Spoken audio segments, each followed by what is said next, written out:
morning, backgammon fans. Bill Riles, Tara Mendocino, Ace Point Backgammon, broadcasting from the Miami Open. And it's finals Sunday. We'll get to the finals.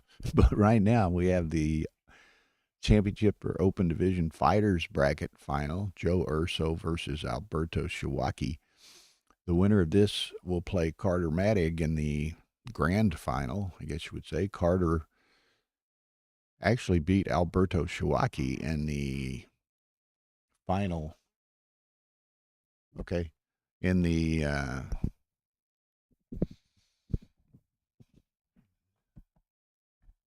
undefeated bracket final, and so it's going to be a busy day of finals. And here joining me, probably briefly because he's a very busy man, torn in every direction, is the organizer, promoter, everything, Avi Cohen. How are you? I'm fine, and yourself? Busy, exhausted, I know you're happy, exhausted. Just excited. all of the above. I've been there, but just think, man, this is the last day. That's it. Well, Last day of play, it's the certainly. last day of play, but it's actually the busiest day because we're also going to have the awarding ceremony, the famous Right, one. right. We have, I don't know, about 80 trophies. Yeah, yeah, yeah, So it's going to be a long one. Um, and right after that, we're going to the gala party, the yeah, after party yeah. in a Greek restaurant. Uh huh. So we have a nice experience, music, belly dancers. So it's going to be Just nice. everything. Yeah, yeah. Well, that's great, and I know it's interesting. One, you got a tremendous attendance, more so than perhaps what you even expected late in the game. You got a lot of late people coming in, and so Correct. which complicates everything by of getting the brackets done and the draws done and all this sort of stuff, and extends the schedule somewhat. So I know that I mean y'all have done a just an incredible job to consolidate in certain things and kind of get back on schedule where we are today. It was a We yes, tough couple of days there. yeah. The first couple, well, the first day was very tough. Like you said, we had a little delay because of all the OTS system, and the we wanted to And make sure that everything is on order. right, and the late entries, really Right, the late complicates entries, that. yes, but I believe that my choice or my decision to hire Arda to do this, um, I don't think any other director in the world would have closed that gap of delay and managed to launch this successful event. Well, I don't doubt that. Yeah. I mean, that was, and I know you were probably freaking out on No, I have no Thursday doubt. night, Friday morning. No, I mean, not so much that he could do it, but Yes, just the situation itself. I knew 100% he's going to take care of So, it. but it's great. Been a wonderful event. It's kind of interesting. Tara and I were talking last night, I guess. It's good news, bad news in a sense that we've been, down here in the streaming room, which is kind of removed from everything. So we don't see nearly the hustle and bustle and all that sort of a Around the lot of the scene. people. It's a lot quieter and calmer down here, which is good. But hey, it's worked out great. I chose the like I said, the best team. I had this vision and bringing all the players, not just a US, but just everybody from South America, Europe, just get her. Yeah, and I mean, I think people have seen a lot of that through the streams as well. Correct, I correct. know at one point, a day or two ago, sometime they all run together, but we had 3 matches going on from 6 different countries. This There was is, nobody. There wasn't two Americans anywhere. There was, and by I the way, I think only your team, you, Bill and Tara, I think you're the only one that capable of doing such a stream job at this well, caliber. and it's interesting, and thank you very much. But and it was challenging in a number of ways, and but we all worked together and we got it done. That's like you had and did a great job in getting the various board sponsors and what have you, Yes, and there are channel obligations to all of correct, them. correct. So continually switching out boards and changing channels is a challenge, but we've worked it out, you know. Well, And I wanted a variety of first of all the players that playing. You can be a champion of Brazil versus Argentinian or European versus. shoot, It whomever, was amazing. Mochi from Japan Yeah, or who's that? Hudson from Who's Australia. that? Yeah, yeah. That, you've seen Mochi? that. I What's saw his a name? Japanese guy wandering around here. Do we have a Japanese guy here? But it's been great, and it's kind of funny. Um, and again, I'm removed from the room, so I don't see all of it. But to my knowledge, and certainly down here, has been very little uh, controversy or problems within matches and stuff like that. It's been pretty smooth. Smooth, And smooth. and Arda's when there are those isolated instances, Arda's the ultimate mediator, smooth. Well, also this is like we need to thank also the players for understanding that we needed to close that gap and play a little bit more matches into the night in order to. We have massive attendance, so and I'm really happy Yeah, with I the mean they players like I and said, understanding. it does take a lot of that. Yes, I mean because I know everyone was pushing everybody to get matches played as quickly as possible and with little break in between as correct, possible correct. and so forth. And you know, people But we squeezed recognize it. it. We managed, and as we Absolutely. speak, we're starting the last chance. So I gotta run and see Okay. that everything is going as planned, Well, so we can celebrate in obviously, the party tonight there you together. go, babe. Well, Bill, come thank you very much. anytime. Obviously, stop by and Yes, thank you. and join us. Goodbye, Okay. everybody. Keep Okay. watching. Avi, thank you.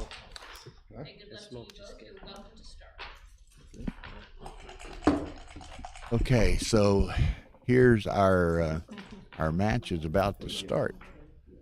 Joe Urso on the left of the player cam, Alberto Showaki on the right. They both chose wore black today. 9-point match. Joe is at the top of the board, playing the dark checkers. Alberto on the lower portion of the board on the screen, playing the white checkers. And this is going to be a great contrast in styles and play. You'll see Joe is a very extremely good player. He's a match player. He plays in a lot of tournaments. He's very thorough and deliberate and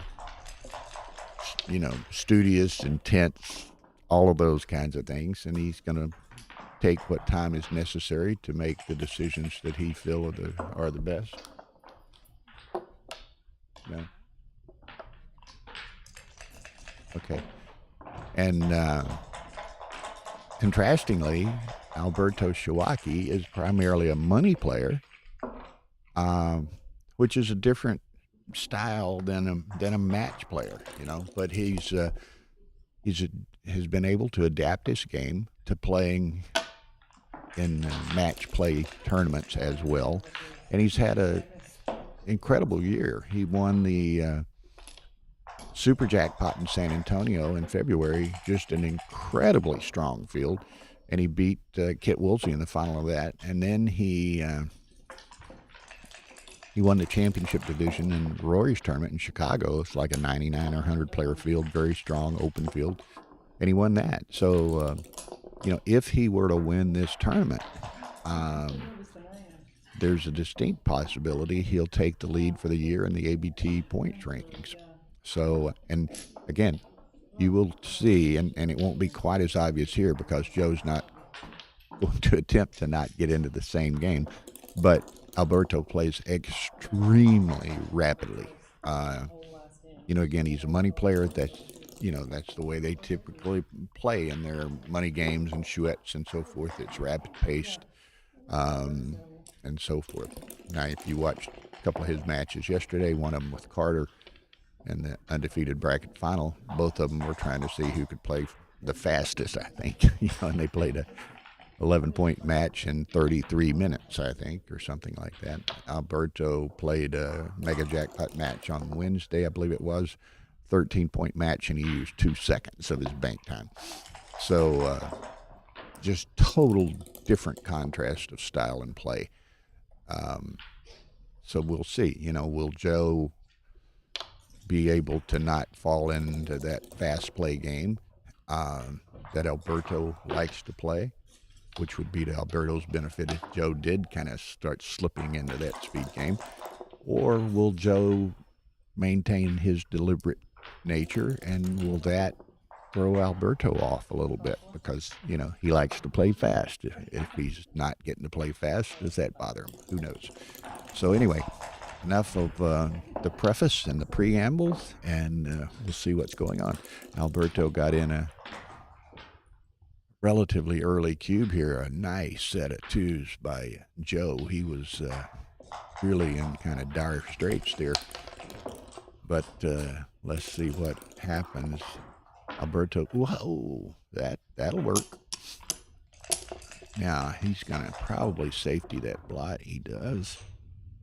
So, wow, Joe got the really nice set of 2s to step up into that broken 6 prime, and it looked like kind of take the advantage a little bit. And, Alberto rolls a set of 6s right in on top of him. So,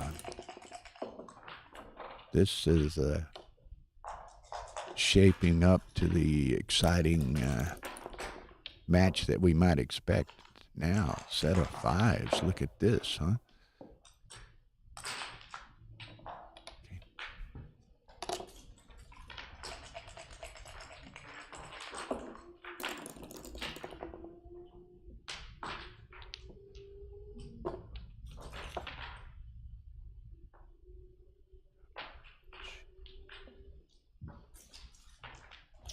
Pardon me one moment. I've got to send a couple of links to a couple of people. Stream links.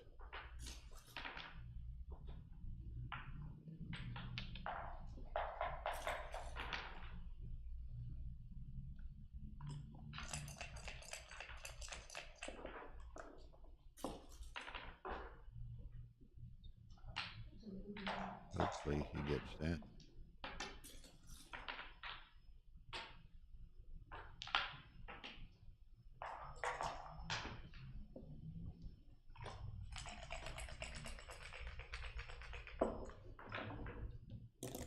Okay, it's the best I can do. Okay, so we've, Joe he rolled a big set somewhere too. I was looking. Pair of 6s. So they're trading big 6s, and it's an extremely close race here. Joe may have a slight advantage. He's got 3 crossovers to get it home. Alberto's got 4, but it's on shake. Joe has slightly better distribution.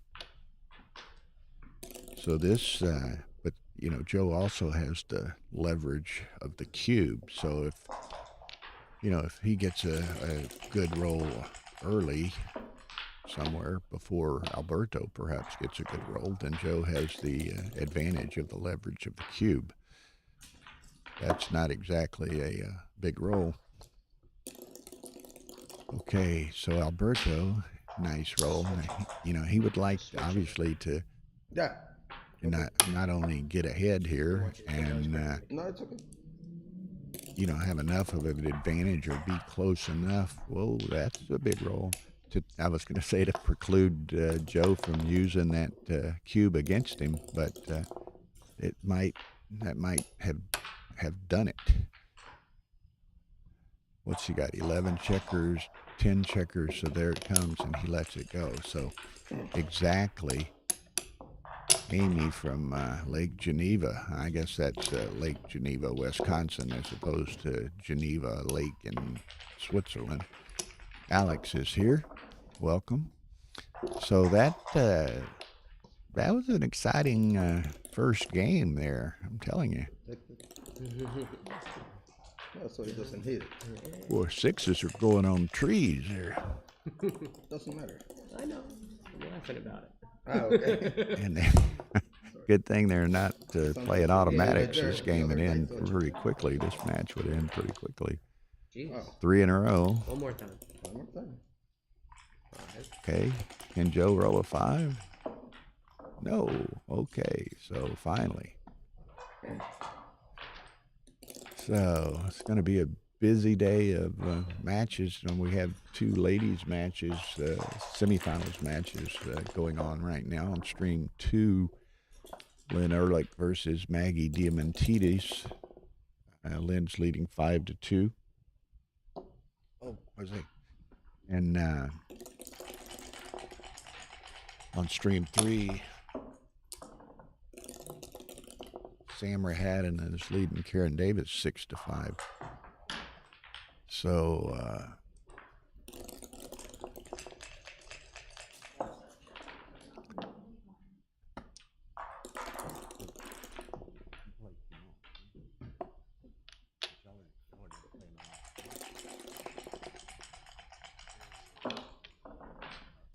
well, can you talk me out and let me know what y'all when you want to play, and we'll try to work it out. Okay. Yeah. Jose Barca sitting next to me. He's going to be playing Kimon Papakrisopoulos in the Mega Jackpot final sometime this afternoon. So anyway, here we go again.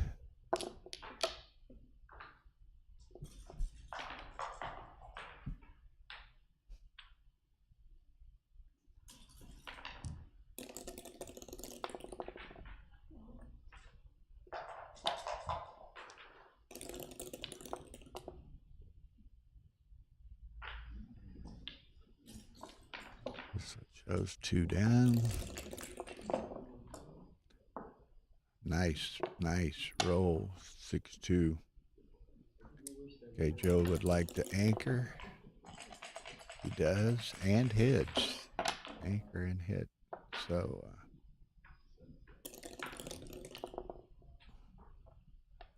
oh man, just like 2 heavyweights in the middle of the ring, slugging it out here. And they both had Joker double sixes in the first game, so it's been crazy.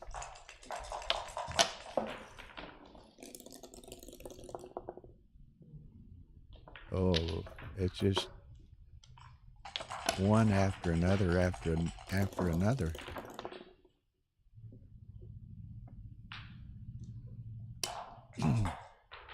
Now, I don't think he can send this yet. And if he were, Alberto wouldn't let it touch the board. Take it right out of his hand, I think. So, oops. They're both trying to, rather than dropping it in the top of the baffle box, they're more or less throwing it in the top of the baffle box. Yeah, he needs to take that anchor. Well, you could pick up the third checker, too. Yeah.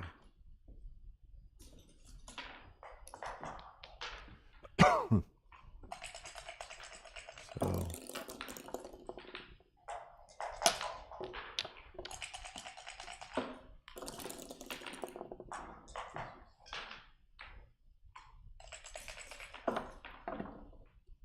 But he doesn't have much timing. Alberto would have just as soon stayed up for a roll or 2. Neither of them have much timing here. So how aggressive does Joe want to be? He's got a lead. I don't think this is a double, but no, he only has maybe 1 roll before he would potentially have to crack if he couldn't get out. Alberto, is in a similar type situation, but a prime versus prime situation is normally a take.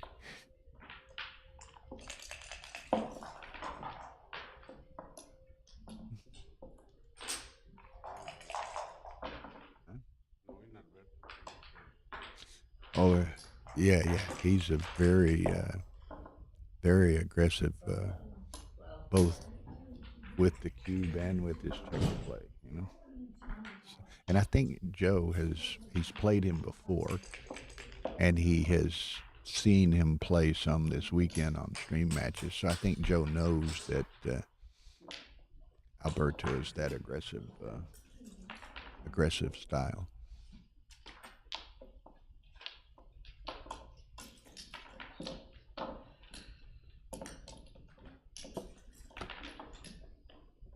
Oh.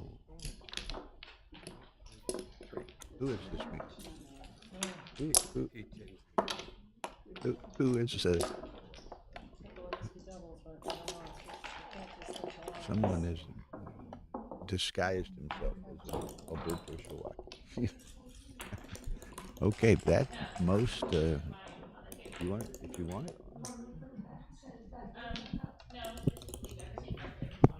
We have to keep our voices low.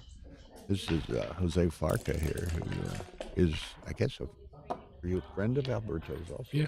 Yeah. So they're friends, and Jose's a very accomplished player himself. He's playing in the Mega Jackpot final later today. So we were sitting here and chatting. He felt like I did that Alberto would take that cube in a heartbeat, but he surprised us both.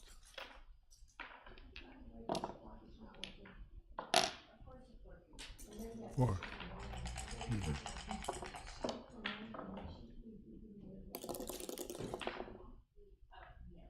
Okay, now here we're going to see Alberto trailing. Cubing. He rolled on. I thought he might send that, but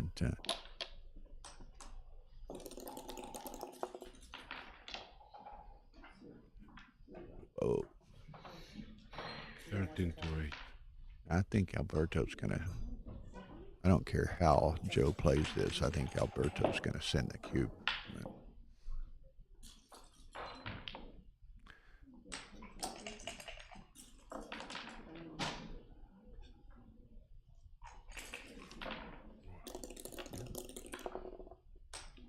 it's amazing. It seems like he's almost totally changed his style from how he's played all week. Yeah. You know? I always play all night, not all week. Yeah, Justin, this is Jose Farca, who I guess you live in Miami and Mexico.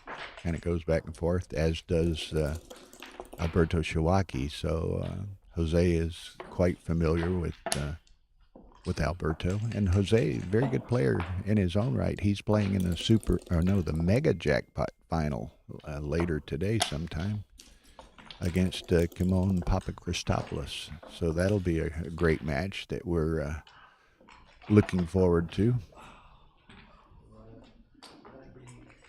Leave the 7, no? Yeah, this is all three of these early games have been this type of look at here. He's risking the gammon. Yeah.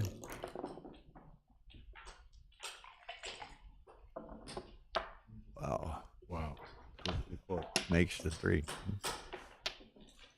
It's just joker after joker after joker. Oh, great roll. Man, so Alberto, now his decision, Joe's going to anchor that, but Joe just has no timing. I don't know. I have to think, and of course Joe has a nice 4-point board up there, but he was close. But that's an awkward roll.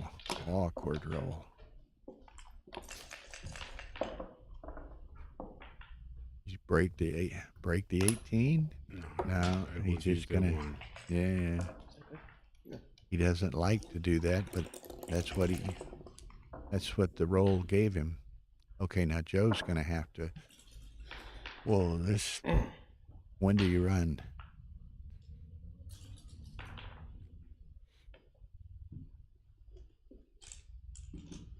Okay.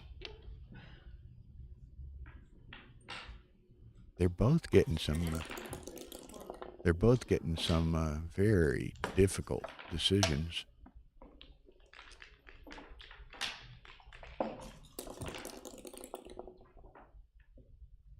Or they both getting they can't miss. They rolling jokers. They're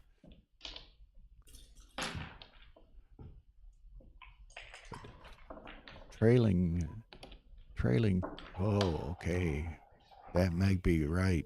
With so little timing, that may be right, so that he doesn't have to give up the 20. On the next roll, maybe. I've been waiting for this. I thought this was a cube. He's passing. Now, all of you people listening, of course, I like to do a very interactive commentary session. So if you have, I've got a laptop here in front of me, and Jose's participating. Yeah. So, but if you have any comments or questions or anything you want to put in the chat line, I'm monitoring this. So, join us. Gonna get up all you think of it.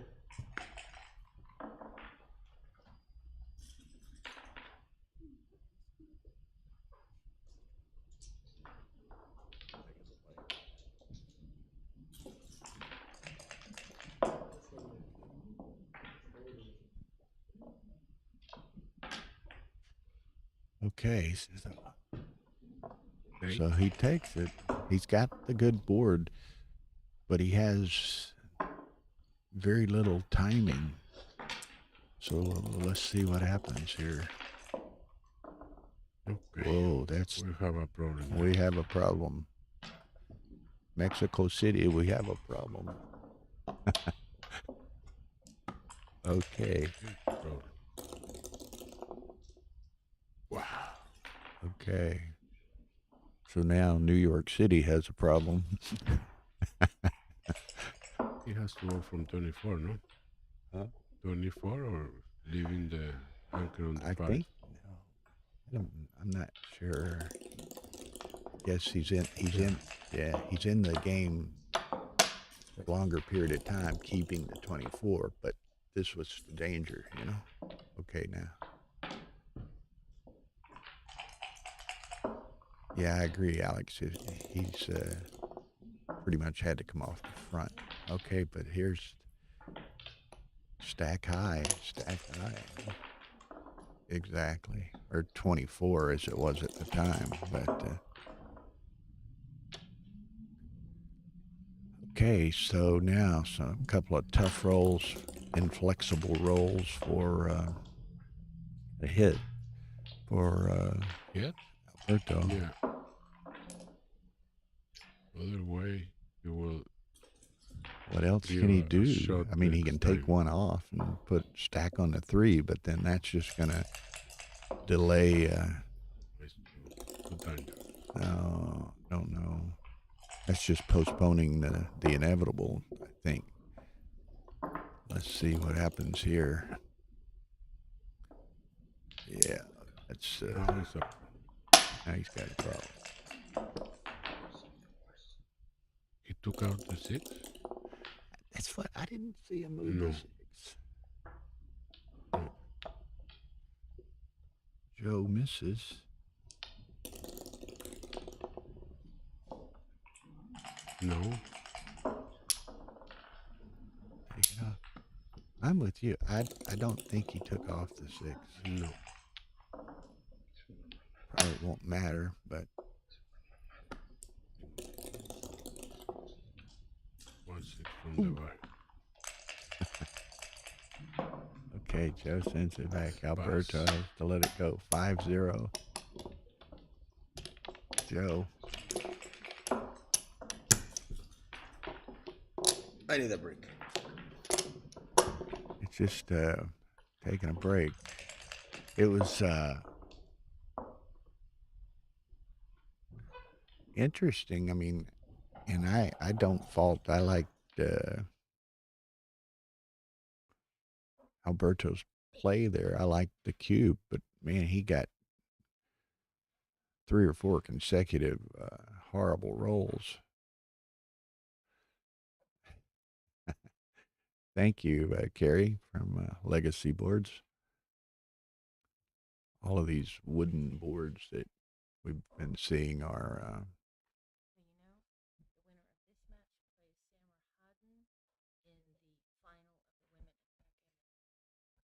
okay. So while Joe and Alberto are taking a break, we're seeing the end of the Lynn Ehrlich Maggie Diamantidis women's semifinal match. Sammer Haddon has defeated Karen Davis in the other semifinal match. So the winner of Maggie and Lynn will play Sammer Haddon in the finals of the women's match.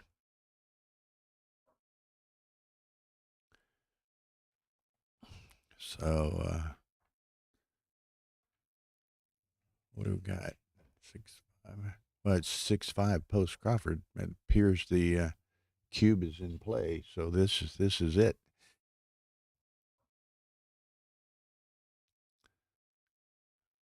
This is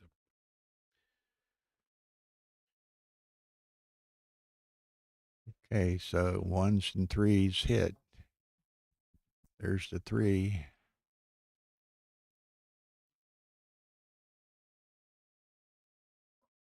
Yeah, 331, no double, which is well within my margin of error. So I was comfortable with the double.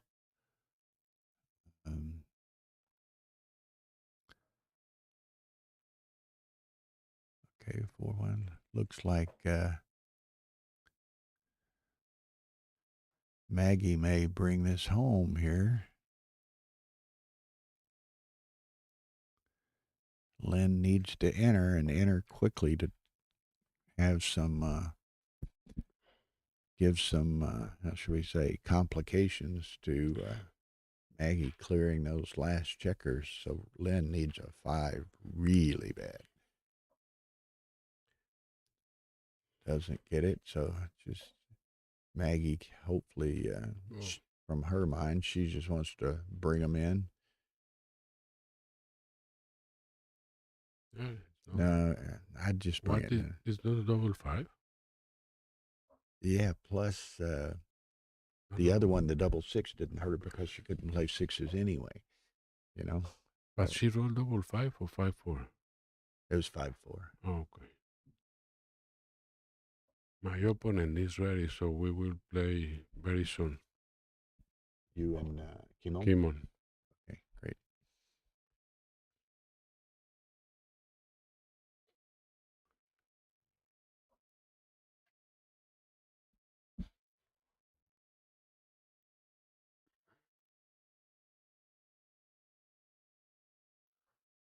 Okay, so it's going to be if Maggie gets past right here. Oh, that would have worked. Yes. Yeah, that's the match. Somebody, Vinny Ramirez, is asking: Does Alberto use XG or does he use I think he play in Galaxy. Galaxy? But does he use No. the analysis of No. the matches and study his matches, or No, he no, just no. plays? Yeah. Okay, But plays just plays very often. very often. Okay, so he plays a lot, but he doesn't use XG. Plays on Galaxy. I see him a lot on his shows. I think. Yeah, SHOWS. correct. Yeah, and he's got like 24 something rating. Very very good rating.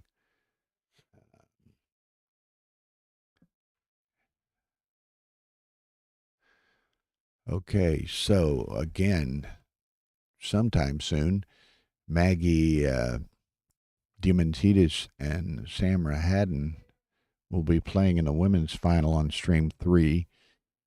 Let me look. Well, hang on.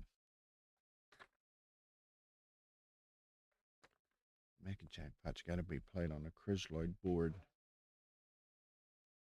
Okay.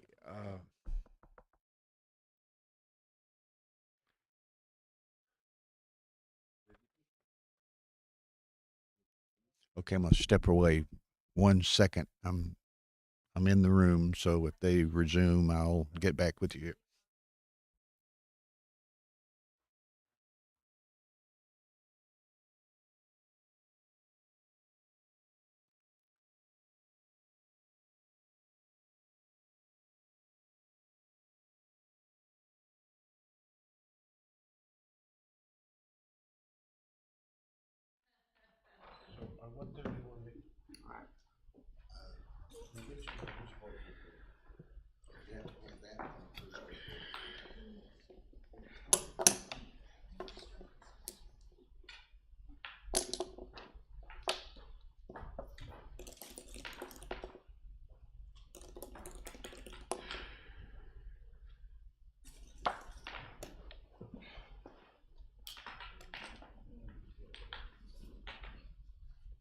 Give the people what they want. Huh? Give the people what they want. Right. Two very bad bitch. I meant you were taking your shirt off, so give the people what they want. Oh yeah.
First game was second game is also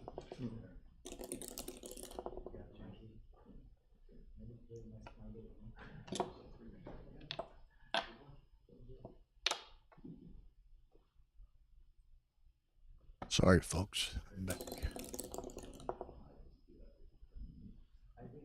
It's going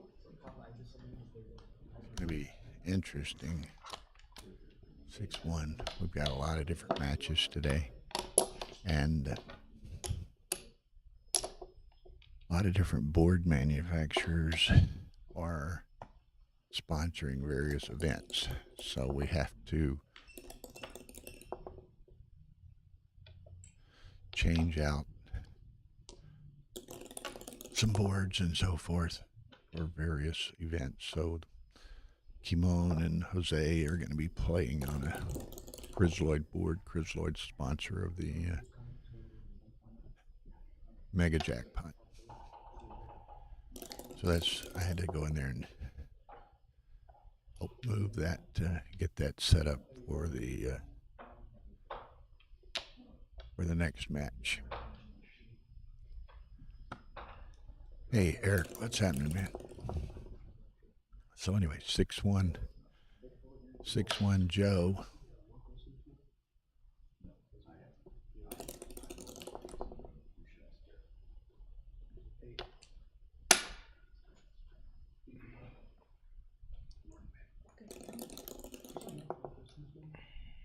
Or 2, nice number, makes the 21. I assume he makes 21. He could hit on the 4 over there, but I don't think he wants to play with that many blots. Just go ahead and take the forward anchor.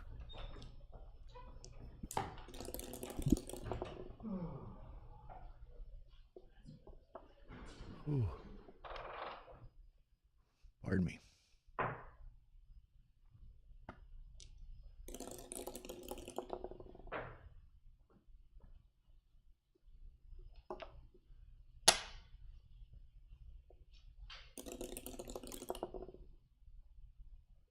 Four, so he hits, can hit.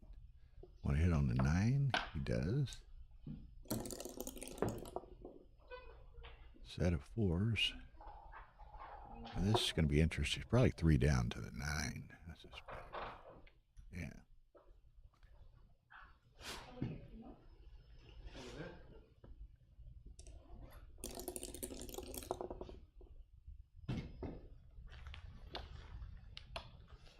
Okay, so that's a nice development for, hey Scotty K. Nice development for Alberto.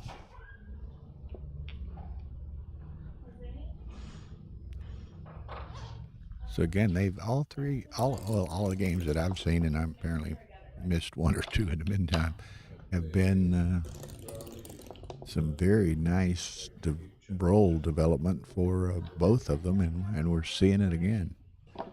Look there, just when Alberto has the broken 6 prime and everything's looking great, Joe rolls a set of 3s to pop out to the 18. Now, all of you folks, be sure and hit that like button.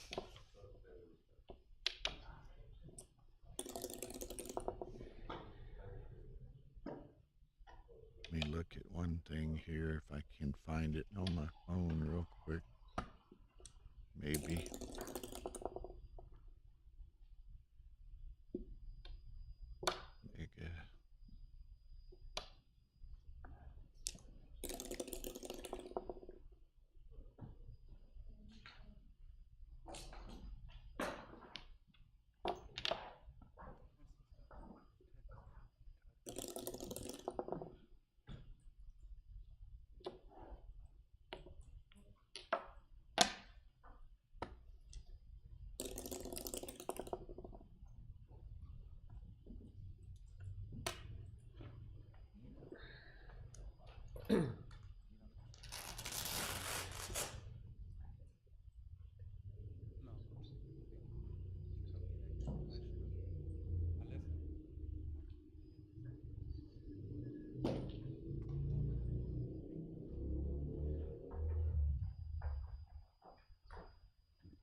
Okay.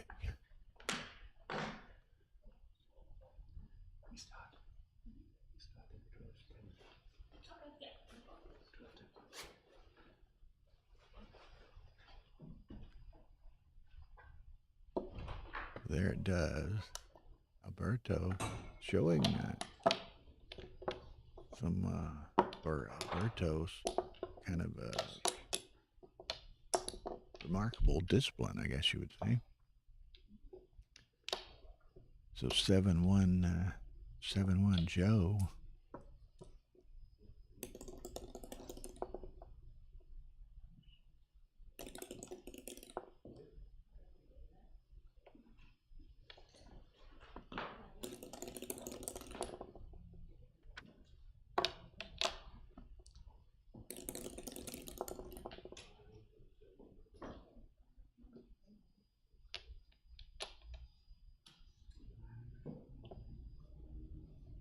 $95, no double, 222 take. That's not surprising.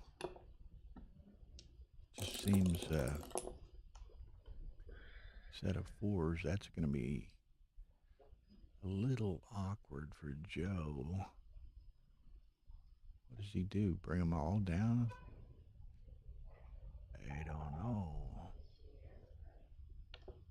Somebody help me out here. Does he slot the four? This looks like what he's going to do.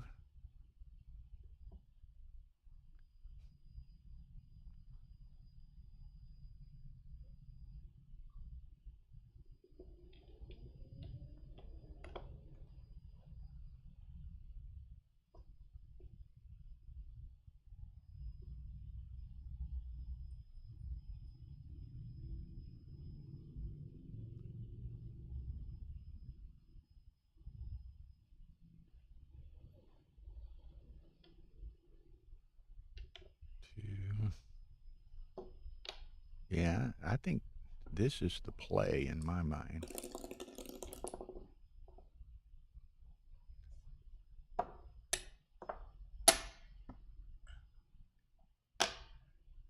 Okay.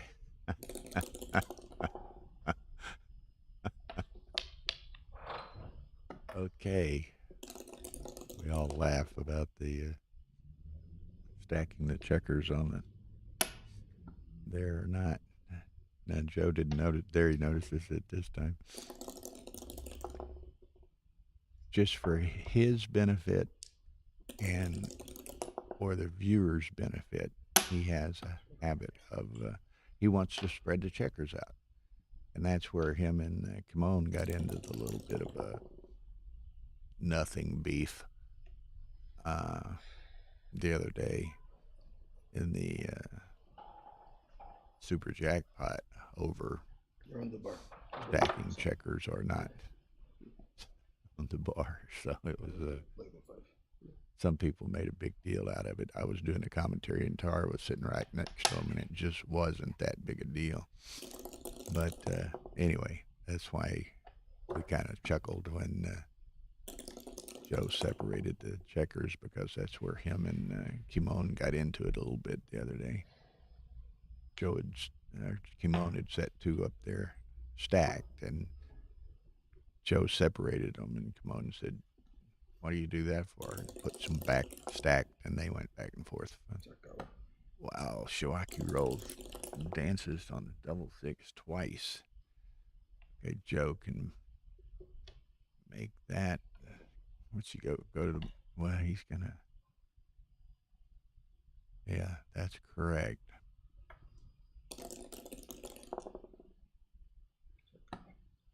Boy, Showaki's like stuck in dance mode here.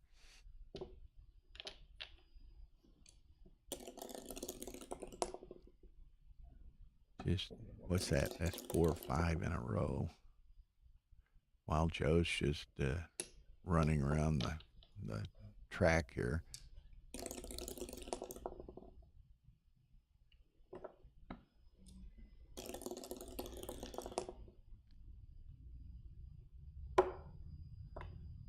Okay, Alberto in dire straits. He needs to stem this tide, and he can do nothing but dance. So 4.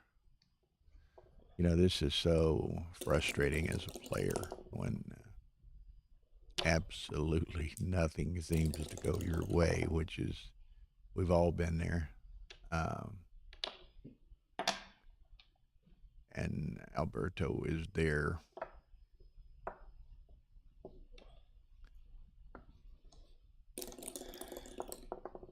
Right now.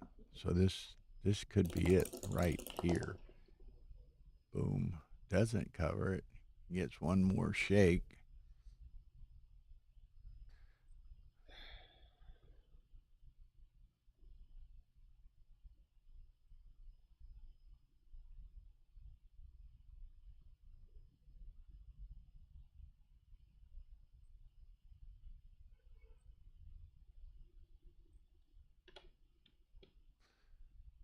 Okay, he's thinking about just trying to remove all doubt. I don't believe I would do that. I mean, even if he gets the even were he to have gotten hit, Alberto has no board over here, so it's not that big a deal.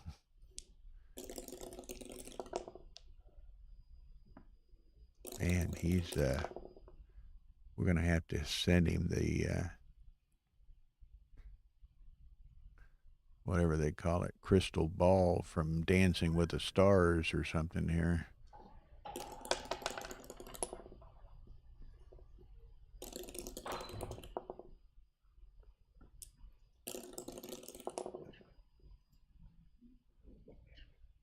And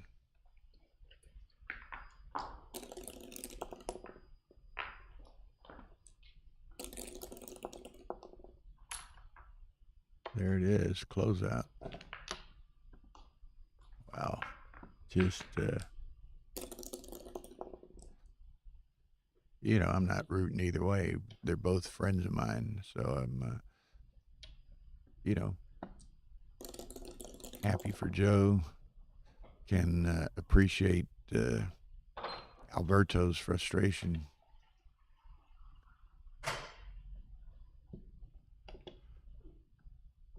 Oof.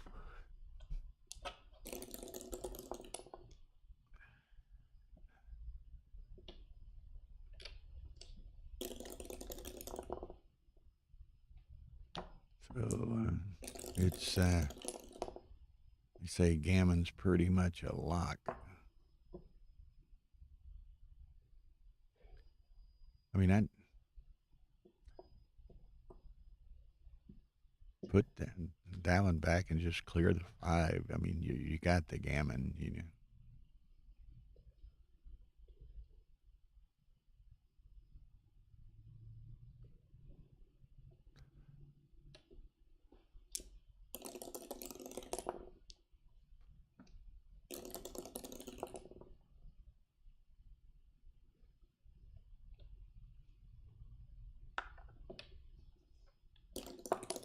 Oop. That's it. So that's curtains. This was just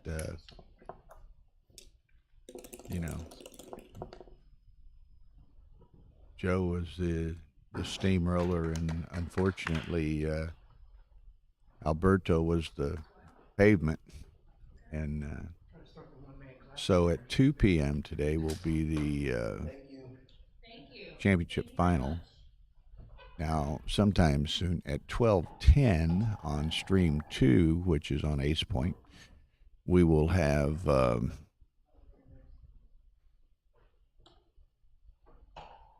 think Kimon Papakrisopoulos and Jose Farca playing the Mega Jackpot final.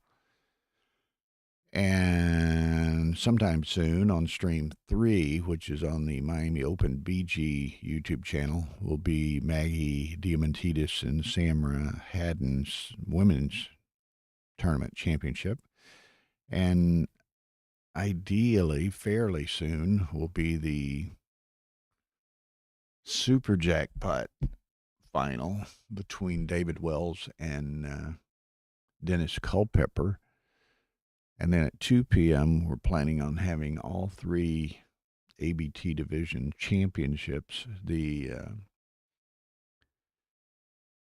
championship final on stream 1 with Carter and Joe Urso, Carter Bannick and Joe Urso. The advanced final on stream 2, Tommy Tallarico versus, and I apologize, I haven't looked at the brackets. I know Tommy's in the final. I don't know who his opponent is. And the on stream 3 will be the intermediate final, which is Gigi Goyette versus, again, someone who I've not looked at the brackets. I've not researched that yet, so I don't know who Gigi's playing. But that's the plan at the moment. So, again, hopefully we're going to have the women's final soon on stream 3, Samra Haddon and Maggie Diamantidis, the Mega Jackpot final on stream 2, Kimon Papakristovoulos and Jose Farca. And hopefully, and I'm not wishing him ill fate, but as soon as Dennis Culpepper and David Wells are available, we're going to play the Super Jackpot final on stream 1. So I'm going to step away for a brief moment, and we'll be right back.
Hang on 1 second, please.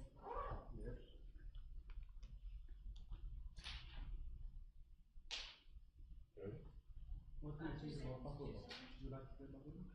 No, Or you want to play?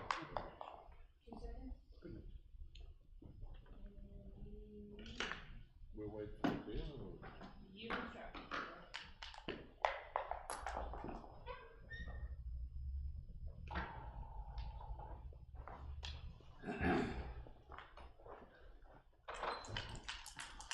We have no cube? You're fine to start. We have no cube. You have no cube? Okay, 1 second, I'll get you one. We got millions of them. Thank you. Thank you.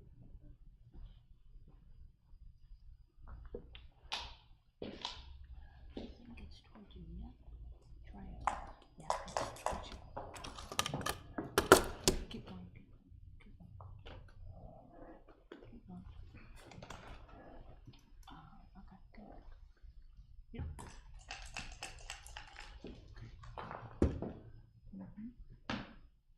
Yes, one. That's fine. Yep, yep, that's fine.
In the last chance, they're not available to play, and we're going to have 8 million finals backed up.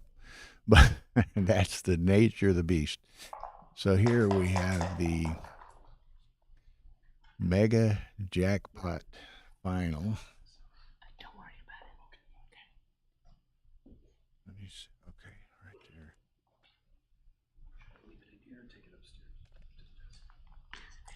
Yeah, the Mega Jackpot final, and it's being streamed on a Chrysloid board. Chrysloid sponsored the Mega Jackpot event. So we're playing on their beautiful new Chrysloid board, which the Miami Open logo's on it. The finalists on your player cam on the left, Kimon Papachristopoulos from Germany. He's playing the blue checkers at the top of the board, and on the right of the player cam, like the bottom portion of the board, yellow checkers, is Jose Barca from Mexico. So hopefully everyone can find me here on stream 2, Ace Point Backgammon stream 2.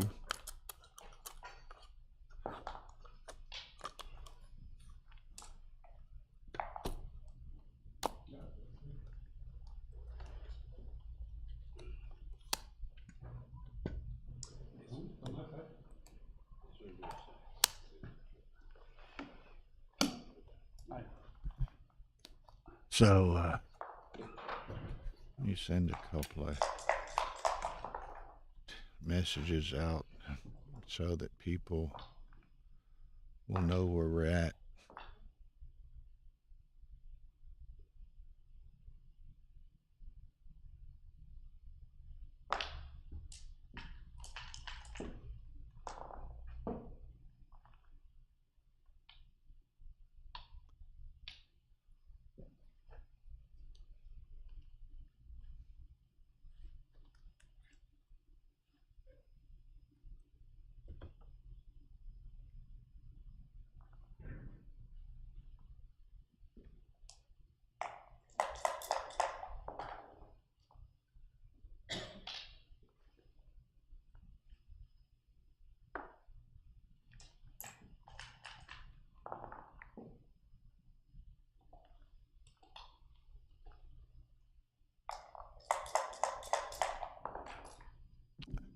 Okay, folks, I'm sorry. Trying to get some notifications sent out.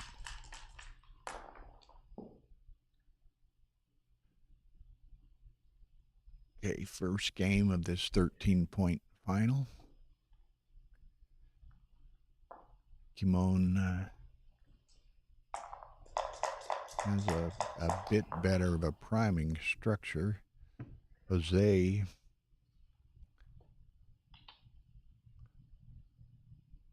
a little more advanced.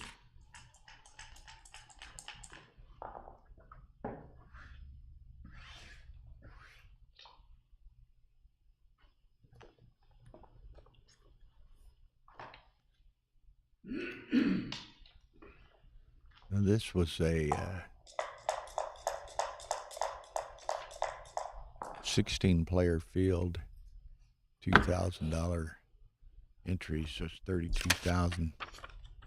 The first prize, and I don't have it; it's all upstairs, but roughly 20,000 and 10,000, something like that. So some fairly substantial money at stake here. It was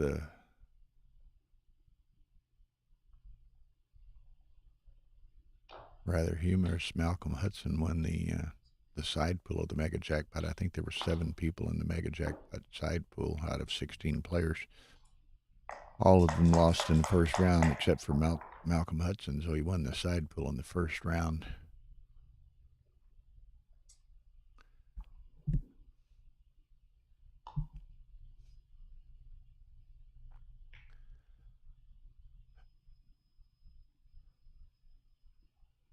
Hopefully some of y'all have found me and can hear me, so say hello if you wish, or ask questions, comments.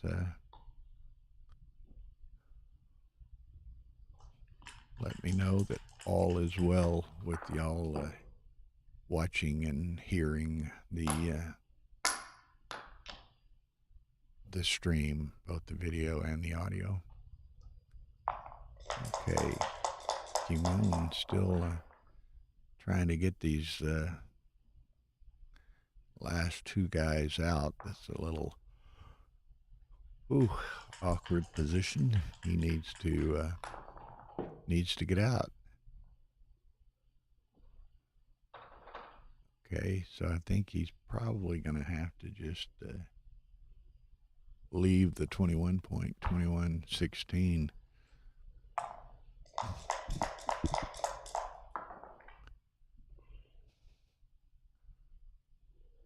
Wow, Jose's got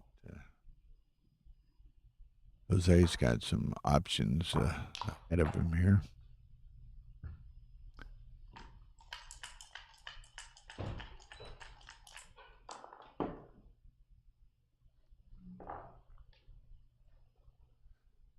That was a big roll for Kimon. Got hit and then entered and pointed. So he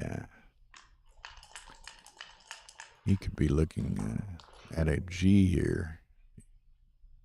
That's not exactly what he was looking for. Jeez. Put another one on the 5-point. Take a picture before somebody sees this. Hurry up and roll so I can move. So.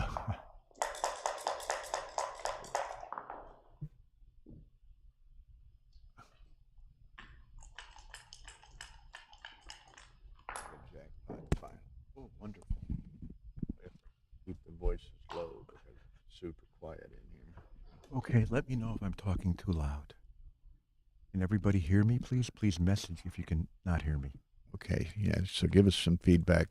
We've been moving around between channels, so that's fine. People are having to chase us down. Yep. So they haven't started yet? They've just started. It's first game. They did start? This is the Mega Jackpot. Why is the scoreboard not moved? Oh, it is playing. It's playing. First match. First game. Kimon got in an early cube. things are going his way.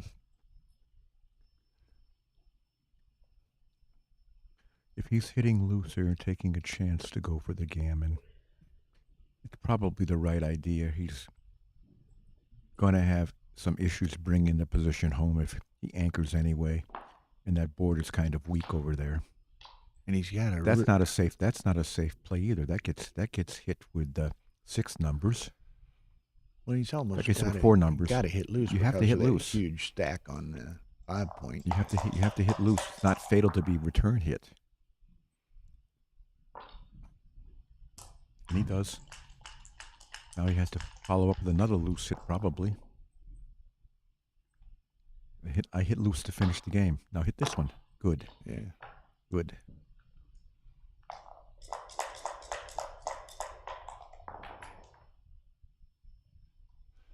Okay, this should be 4 points. Should be. For Kimon here. And it's worth the risk to pick up the third checker. It's a slightly worse bear off here, but he wants that third checker to lock up the gammon. Doesn't get it. It's still a clear favorite to win a gammon. It's almost that's an ugly roll. How do you play this one, Bill?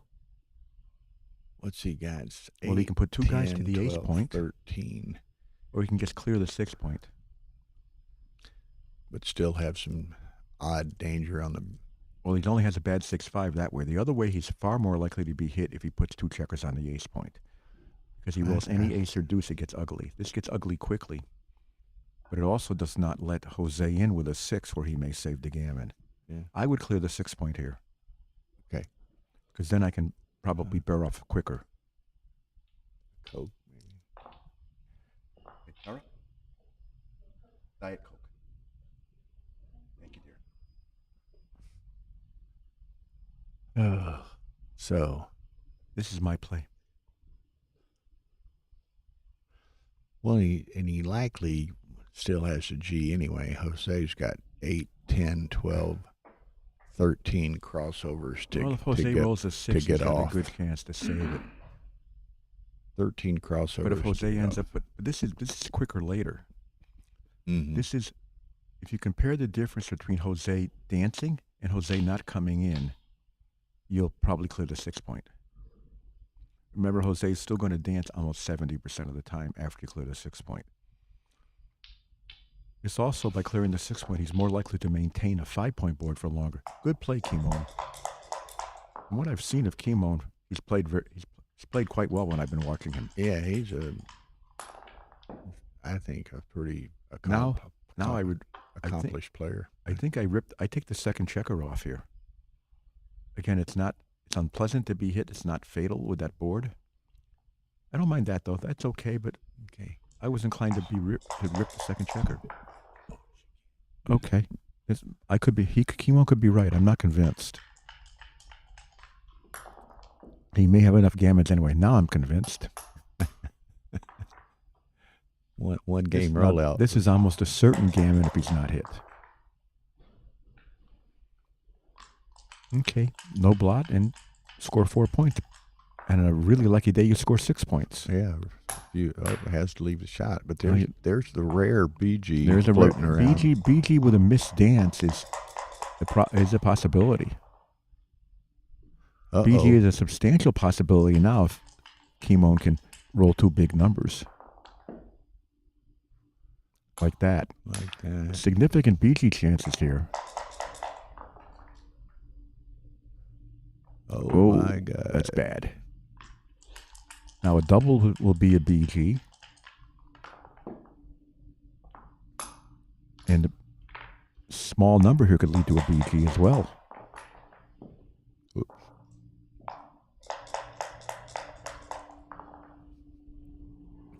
That's a good number. Any set. Any set wins a BG.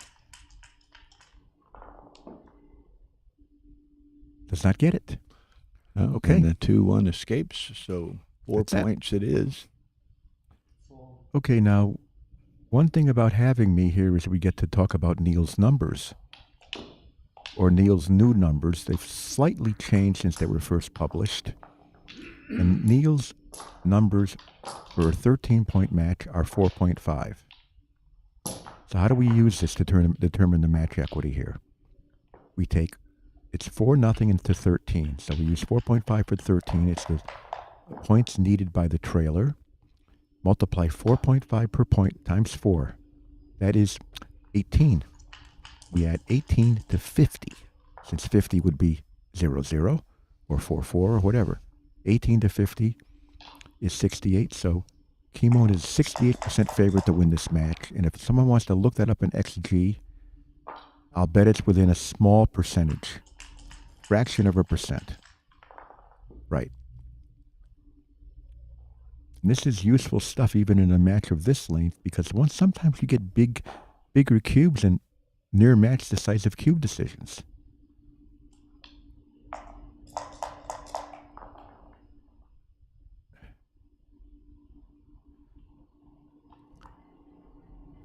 And I think you're supposed to hit that.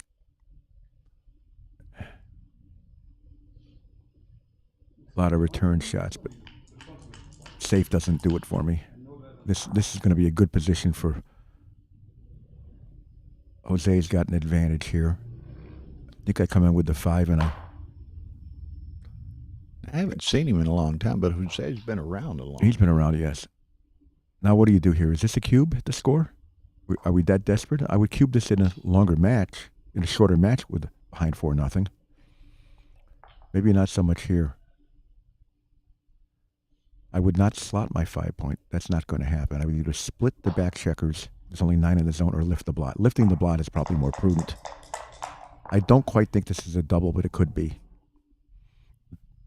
Now he will have lost his market by a bundle if that isn't hit. In fact, he's playing on against a dance. But again, double 2 was a bit of a joker. Now I play on. Yeah, there's almost no market losers or anything. Just play on. This is a clear play on. This is a blunder to cash this game. Yeah. You have 6s and 3s is 28 numbers to cover. 5-4 also covers. That's 30, and double 4s covers. That's 31 rolls to cover that. And you just have a simple, easy play on. You're cashing almost no matter what when he enters. Okay. So 4-1 Kimon. For everyone's information, at 2 p.m., which is an hour and a half, we've got the Carter-Matic Joe Urso Championship final. That's going to be a great match. Urso wore Showaki this morning. I mean, he got absolutely nothing. Showaki's dice went away finally, because he's been the hottest player here. It was brutal. Wow. I mean, just brutal. Oh. Urso gets stronger and stronger lately. He's working on his game a lot. Because he's talked about some positions and stuff with me. Is this the right play, or do you make the 5 anchor over there? I would have made my 5 point. I would have made my 20. I would have made the 20 point. I understand the attack.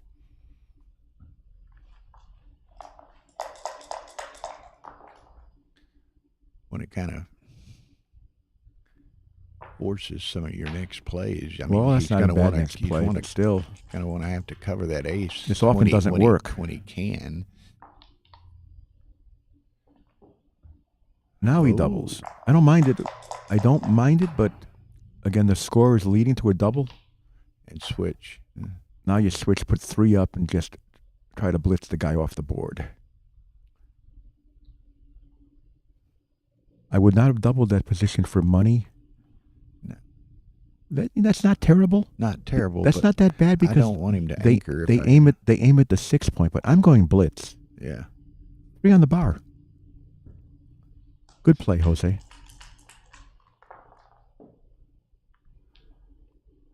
Okay. You see, there's still 1 on the bar. Right. In fact, if Jose were on roll in this position, he would double from the bar. Oh, my gosh. Nice shake. Oh, my gosh. Bring him around. Beautiful roll. That's his best number.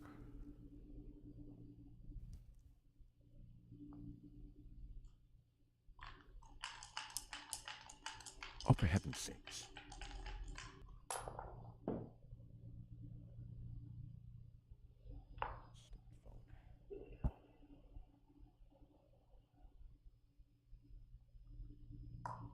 their turns. What's the matter with this phone?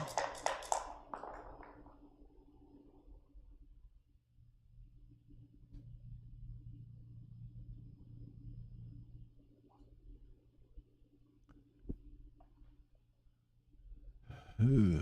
Better be silenced. 3 and 4. Bring the builder down and anchor. Good play. Kimon needs a hit or something like. Even this is good. He's make the 10-point. He'd like to advance his anchor, But a probably little bit, but he needs some offense as well. If he advances his anchor, he has to lift his blot. He'll get blot later from that position. So you can make the And it's a 10-point here. nice blocking point as well for that anchor. Yes, you make the 10-point and play against the anchor. It's not like the game is over.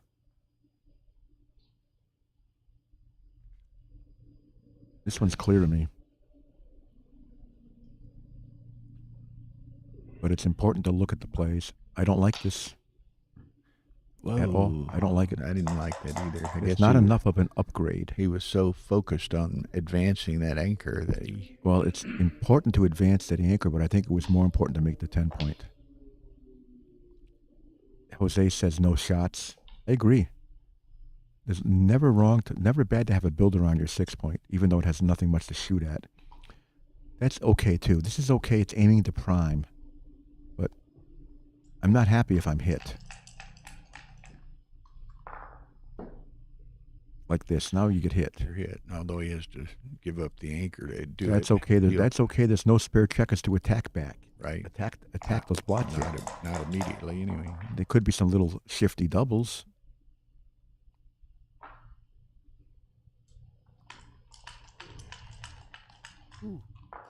I think there you go. Nice shake. Kimon got what he wanted. Nice shake. Kimon is missed. He's back in the game. And he's missed. Just got to go to the mid. Nothing fancy. Yep.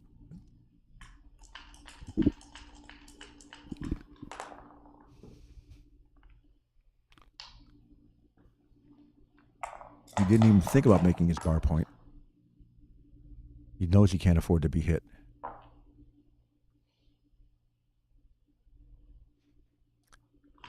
Now, if Kimon can make a point. Kimon needs to go to work here, though.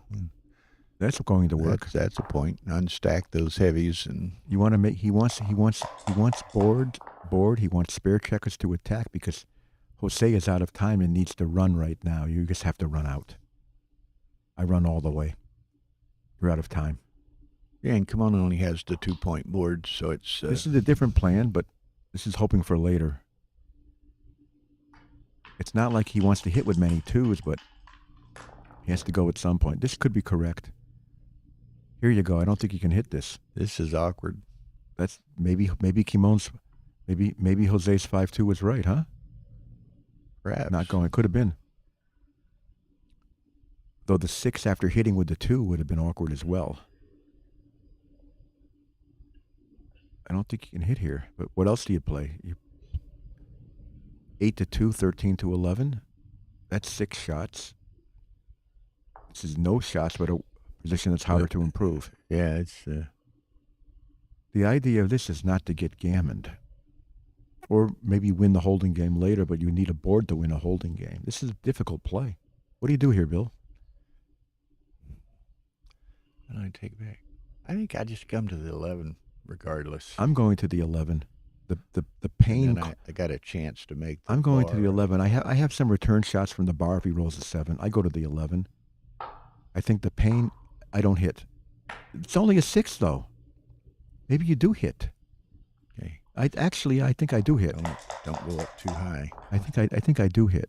It's only a 6 to hit back, and there's a blot in the board. I like his hit now. What's the matter with me today? I'm a little off.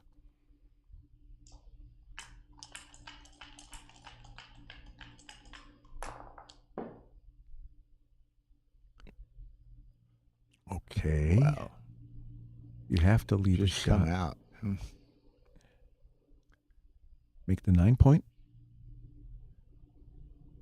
Or lift the blot? Come on. Yeah, I was looking at the other side. It's more Wow. shots. I think I'm making the 9. This is 3 more shots, but that's a useful point. I think I'm making the 9. It's 3 more shots, even though both are 6s. This way 4-2. This way 4-2 and 2-2 are blocked. Whoa. Everybody out of the pool and just win the game that way. Great roll, Jose. Probably ahead. Probably. I don't have to count this to know he's ahead. Don't have to count this one. Here's how to take a quick comparison. Look at the midpoint. Look at Jose's back checkers. Move Jose's back checkers forward 3 pips apiece. Then everybody's on the midpoint. Then look at the rest of the position. Mm-hmm. And you will see that Jose is ahead mountains more than the 6 pips he's behind in the outfield. Okay, thank you. Thank you, Tara.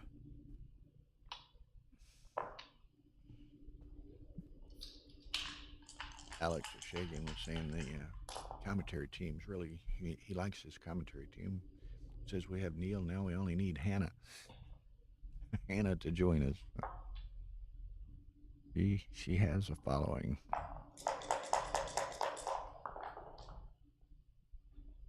That's a 5-3. Beautiful.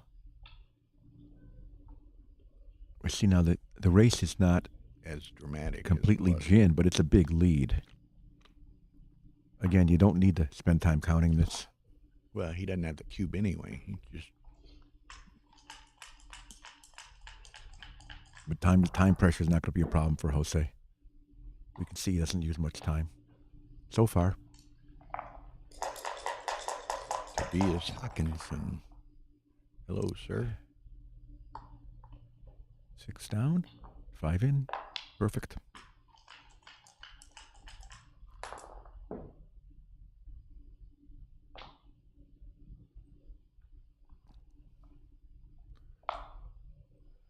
Very, very close. He's ahead some. Wasn't as much as I. Now he's ahead Yeah, some. he's ahead a lot. I would play 8-3, so I don't miss with an ace. Slight error. Hardly matters.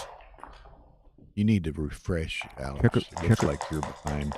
Checker plays and bear offs hardly matter. And bear ends, excuse me. I've seen people burn a minute of the clock for that and then suffer later in the match when they're in time pressure. Yeah. This is stuff you can practice with a bot.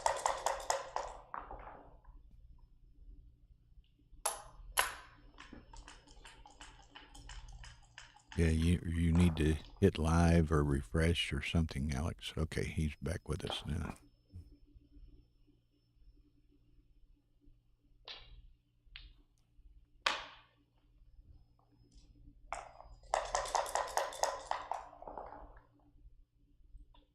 Okay. 2, 3. And I think I go to, now what? I think I go to the ace, but yeah. Oh, he's less likely to miss immediately, but he's more likely to miss later. That's not so clear. I think I would have gone to the ace. Figuring I'm going to roll 2 aces in this. Exactly. Like now. Well, he can afford 1 miss. Right. Can't afford 2 misses.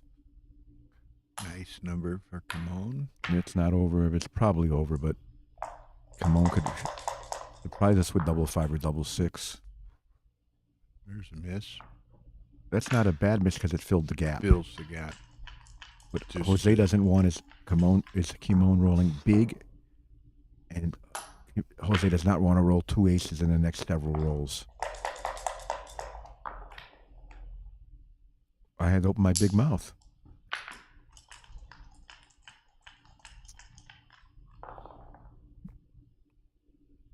Oh, you need to turn those over, Kimon.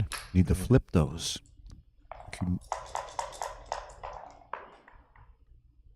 Okay.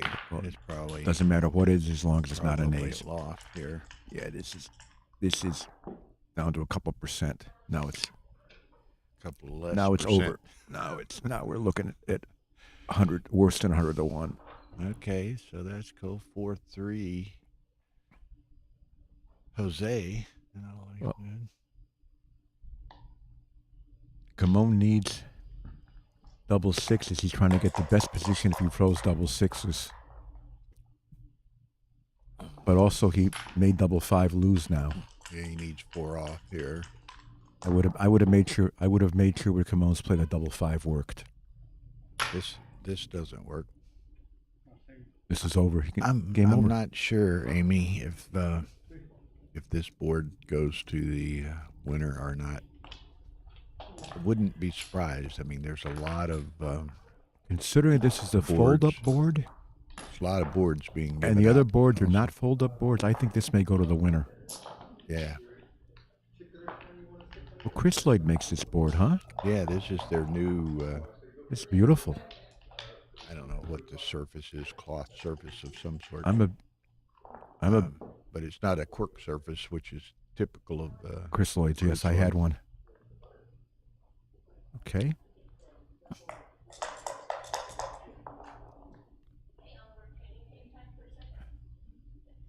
Now what? Do you run? You pull 2 down? Get a little front loaded? I don't have a problem with this. I would run. I would not have stopped. I would not have stopped on the 6 point. On the 18 point. I think there's too much to attack you. The beautiful number. Wow.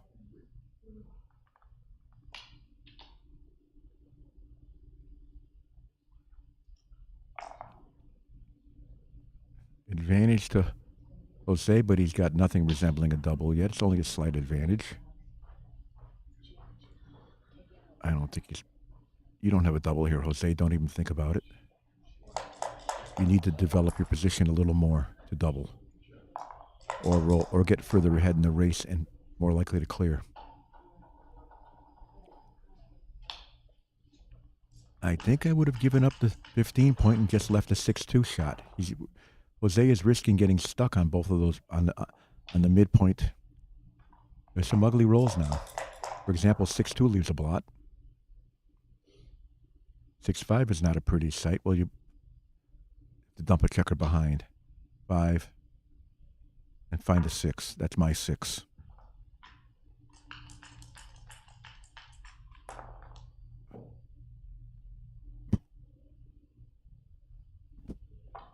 Do that. I think he's counting the race. We'll see if he wants to stay back or not. Quickly count. I don't count the checkers on the midpoints because they're the same.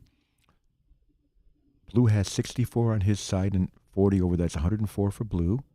And Kimon has 30, 32, 62, 69, 99. I would step up. Down 5 pips. I don't know. You get more shots by staying back, and there's immediate bad numbers. This is not an easy play. I might stay back. I don't know. I admit it. I don't know. One problem is anything Kimon plays now is going to start messing up his pretty 5 prime.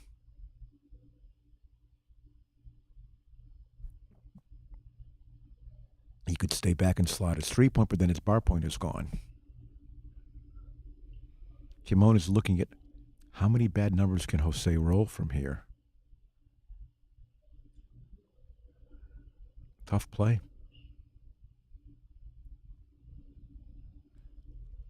Coming up is not as natural as people would think. Because he's 5 pips behind, and that just lets Jose play behind forever. Normally you would come up, if those 2 checkers were on the midpoint, or Jose instead of the 15 point, did he waste a 2? I'm not sure. I think he may have. Now, you see, doing that, using it, putting a spare checker in a great space, this really helps Jose in this position. But he still needs to clear something. He's all stripped. That's not bad. That's good. That's fine, too. He's running out of time there. Who's going to give the shot first? Oh, now we know who's going to dump a checker to his ace point.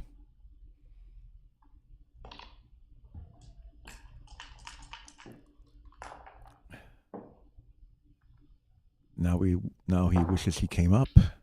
But again, you can't result games.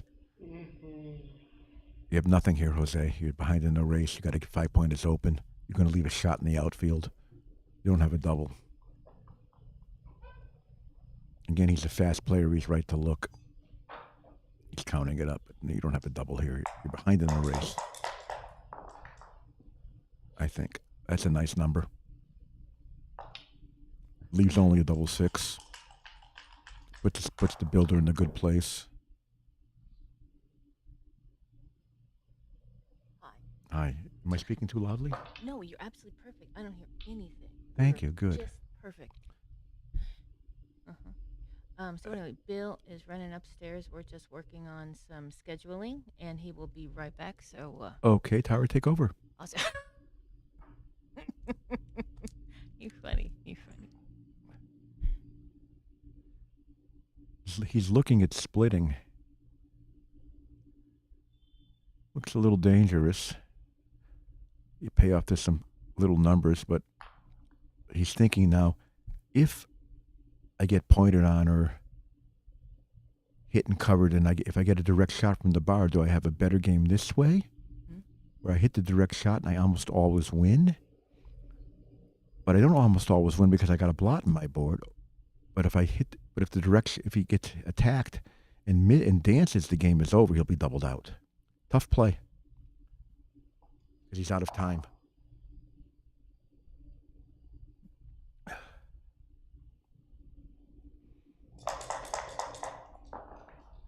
Jose says nope. There we go. There's a joker. Mm-hmm. No. You don't see it. Pick and pass. Leave no shots. Does he see it? I'm sure he has to see it. He sees it. Instinctively, you look at pointing, but this is better. Now, a dance is the end of the game. Not a dance. There's a lot of shots now, too. Okay. Is he going to double now? I don't think so. That's nice. Hit. Stepping off the double five joker, he leaves only a 6-5. Now you got a lovely double. Don't play for double because you can still easily lose this game.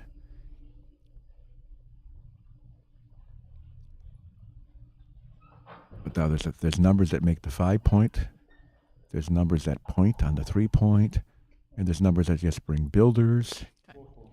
And you may come in and you may dance and you may lose the race even if you anchor. And Kimon quickly concedes the point, which is what I would have done. Mm-hmm.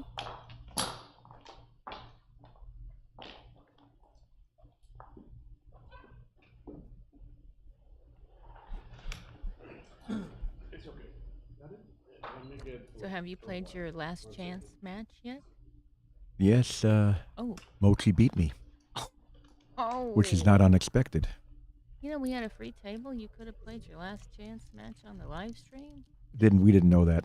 Wow. We probably should have come down here, actually. Oh, my goodness. They would have probably should have come down here. Anyway, sorry, crowd. We certainly would have streamed that. What's a little bit difficult is we have streaming on the first floor and the main playing room on the second floor. So Okay. it's... Oh, I thought they were taking a longer break. They're not. Okay, they're back. They're back already, so I'll stay.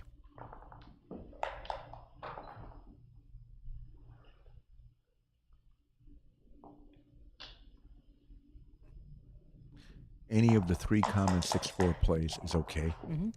They're all about equal. The long XGR plus rollout I have for money has 6-4 making the point very slightly better. Okay. It's often what I do.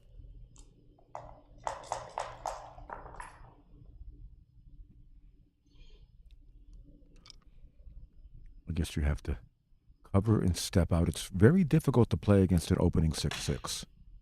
They're hard to play against. Because not only are you behind in the race, not only do you have little offense because the opponent has your bar point, the opponent is also set to blitz you often. Either blitz you or prime you. Here the threat is a blitz or just running around winning the race. That's ugly.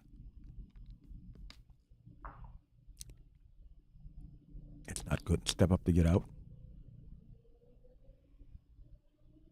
He doesn't want to be back there, but this is subject to attack, but there's no good play. Kimon is, honest to God, I think Kimon is close to a double in this position. In that position. Close. Kimon would have a double if the 10-point weren't there. The 10-point means there's more landing points, more counterplay. It just means that when Jose survives whatever Kimon can do to him. Are you hitting there or not? No, I don't hit this. I have a good play on my side of the board. This is too many return shots. Yeah. We see how the 10-point helps Jose. If Kimon's checkers on the 10-point were back on the midpoint, I would have doubled as Kimon.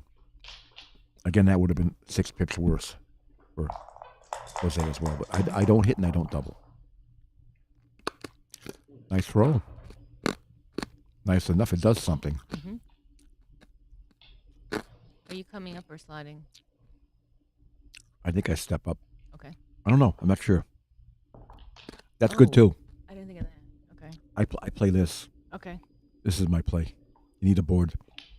That stripped outfield is that the stripped outfield isn't going to do enough. I want my 5-point. Yeah, looks really good.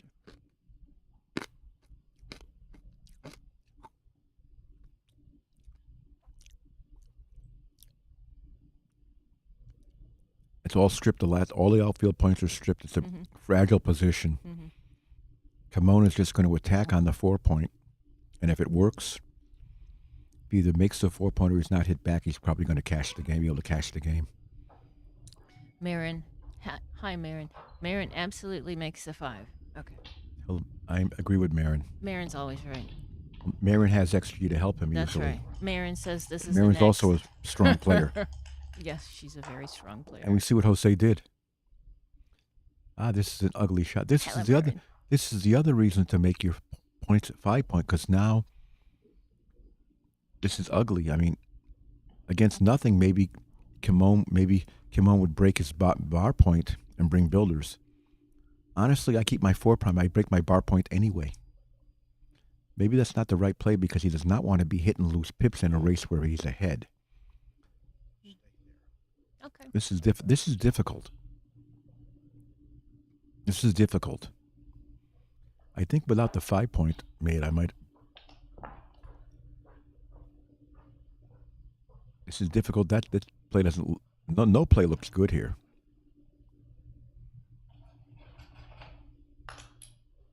No play looks good.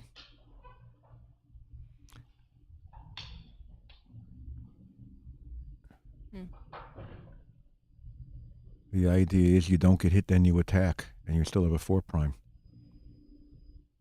I don't think it's right.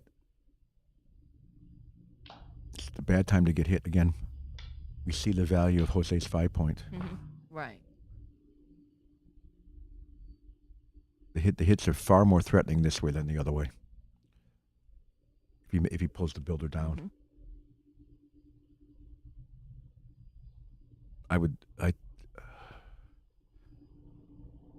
I think I would do that. Very difficult play. I'm not sure. Very difficult play. Okay, so now. Run away and hit. You see the extra shot mattered. Ooh. This is a huge swing. Oh. It advances Jose to some extent now. He didn't hit the club. He hit it. He didn't hit it. It's Jose's roll. 6-3, nice and safe. Okay. Bring him around. Now let's see. He didn't hit the club. After the fan. 3, 5. Okay. Jose needs Jose should have. I think Jose needs an improvement to double. I don't think he has the race locked up yet.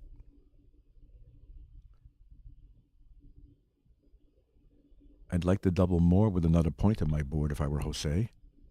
Even if I had a builder on my 5 point, so I have far more good numbers. Roll. And he makes his 4 point. That's Super nice. good. But now, Kimon is going to try to fix his board up more. Is this a double? Yeah, is he doubling here? There's still not that much to attack with. And Kimon is going to win if he hits back somewhere, so he doesn't double. See, Jose's threats to hit loose, are not terribly strong. He probably won't hit loose. Unless he has to. 6-3. This one's ugly because you're either going to hit loose Or or you're going to go to the ace point. Or you're going to break your 8 point, which you don't want to do. He says he's ahead. That board is nearly fatal over there. You might even hit loose and get 6 and 4 outs. Rescue that guy, I believe. Or not. Yeah, I think so. You don't rescue it, things happen. Like builders come or jokers come. But maybe he was supposed to say, what's the pip count? All right, we got 43, 59, 89, 115, yellow. teams. And what does blue have? Did I count that right? 79, 105 yellow. 105 yellow. Okay. 39, 55. Hang on. Slow down, Neil. The board is 43, then it's 16, 59. It's too close. That's not bad. See, now any back checker there in the board would be under considerable threat. Ooh, ooh, ooh, ooh, go, baby, go. Yeah, he's going to be Now we see that Kimon is slightly ahead. right. It's just a race. Just bring him down. You have no holding value.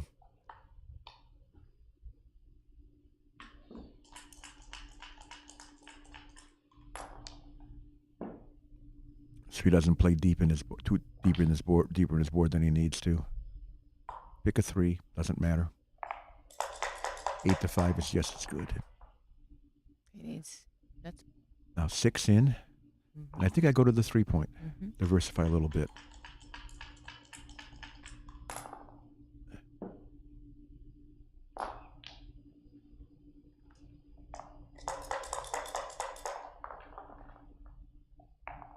Looks like Jose's a bit ahead. He must have a running pip count. I don't have it.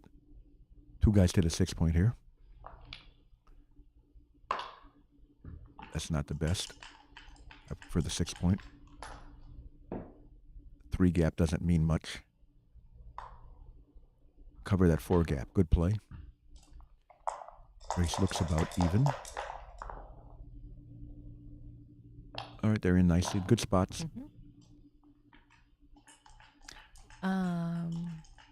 Who makes the dice tower baffle box?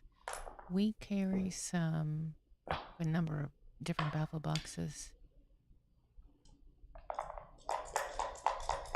A 1-piece with a hinge prototype and a larger And you play 6 to 4.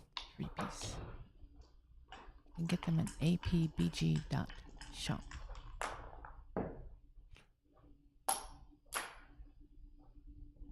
Kimon is getting a slight advantage here.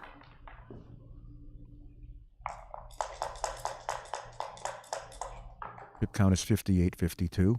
Not anymore. That's going to end this game unless Kimon can roll a big number. Right.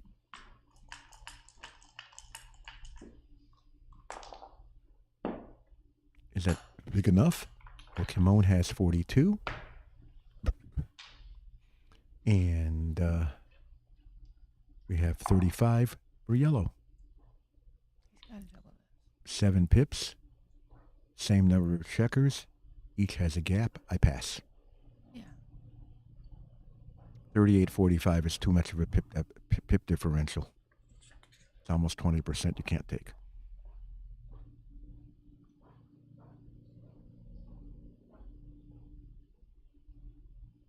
There's a slight penalty for Jose because of the checkers on his ace point, and his gap is worse than Kimon's gap. But even a 6 pip differential is a clear pass. Is a pass here. 36.42. That would be a pass in any kind of race. Straight race. Pip count race. Yeah, and fantastic. It's great to see 186 watching. Please subscribe, hit the like button. We're having to be really quiet because there's just a partial air wall between our commentary and our players. So excuse the whispers. He may be doing some kind of racing formulas. I mean, maybe you penalize. I don't do a race formula here. I just count the pips. Okay, there you go. Maybe penalize Jose half a pip for the worst gap and half a pip for not having a checker on his 6 point. So, Okay, so like I said, that would make my adjusted count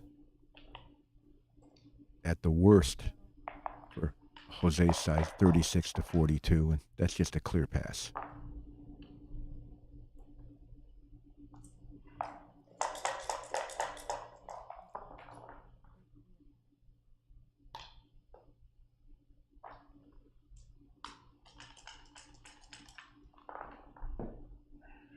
Oh, look at this.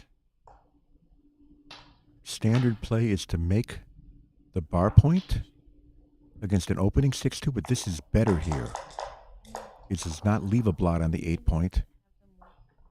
I thought that was better, and you're basically virtually almost winning the game against a dance or some bad entries that don't anchor. thank you guys, and thank you guys for watching. Yeah, I think he's tapping on the ace point because of his better board, and to try to prevent Jose from consolidating on his bar point, which would negate any advantage he has. Having 3 checkers on your ace point is unpleasant, but it can be an overrated disadvantage this early in the game. This one's interesting. And he says, let's just take that while we can. Versus any kind of silly-looking hit inside the board would leave 2 blots and not much to cover them with, etc. He made a good play there. This is ugly. I think you got to stack it up. I try not to get hit. I don't do anything fancy. So my play is 15-9. I'll lift the blot. Look, guess what he'll do. Force hit both blots. Minor consideration.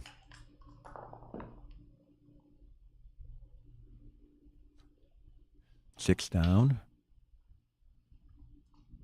Okay, that's fine.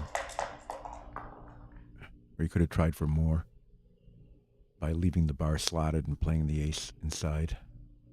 This is ugly. He This is ugly. makes the 9, but he doesn't have a 1. So I just play 9-4. Another play is to play 9-8, 6-2. That might even be a little better. What happens? That might be a little better because it's more flexible and it's one. I don't think that's right.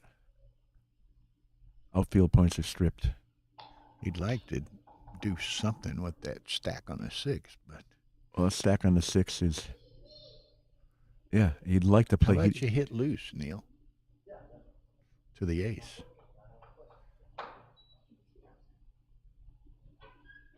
I don't think that's right either, hitting loose.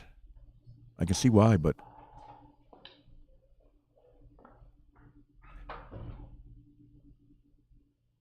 nothing wrong with that.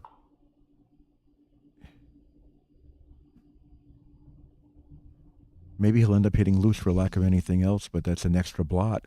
And it's still a bunch of shots. Yeah. I would lift the blot and find a 4. lift the blot, and E4 is reasonable. 8 So to 4, be it 13 to 8 9, 13 to 9, 16 to, or 6 to or 2. even 6 to 2. In fact, if you're thinking of hitting loose on the ace, play 6 to 2, and then see which ace looks better. And I think you'll find that you like lifting the blot better than hitting loose on the ace and leaving it extra blot and not accomplishing much. That's okay too. That's not unreasonable. That's not at all unreasonable. It was a really awkward roll.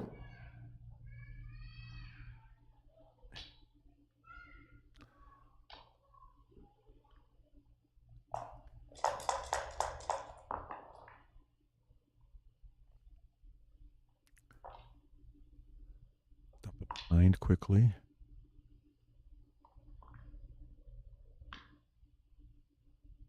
You have the advantage, Kimon, but I don't quite. Not significant enough advantage, I don't think. Yeah, He's I kind would- of stiff. I would double if I were Kimon if I had a little better position than this. If I had another checker to attack the 6, another builder aiming at the blots in my board, like if I was split 6 to 5, I think I would send the cube here. Because then there'd be a more significant number of good rolls / jokers, and we also see that Jose doesn't have anything in this position.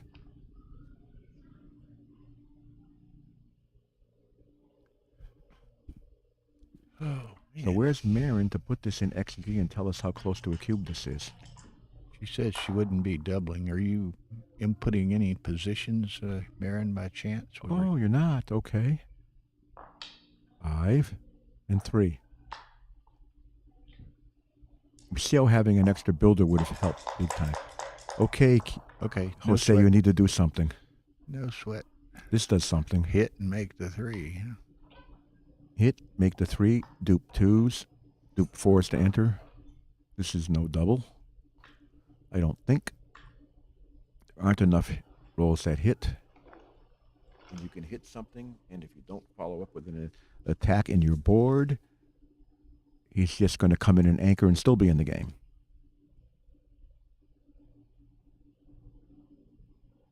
This is the kind of cube you send well behind in a match when your opponent is closer to victory. But I wouldn't send the cube here.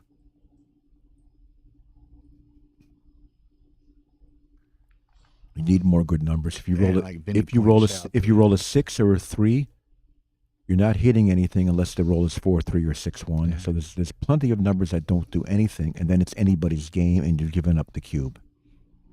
Yeah. And Jose, you didn't double the prior roll, and Jose improved since then. I think Jose improved. I agree. Yeah. Jose's game is better than it was before. However, the market losers here are significantly stronger than last turn because you have a 4-point board and there are 3 blots on the table for your opponent. Mm-hmm. He's going through the numbers, he's looking, and he decides, nope, I don't have enough.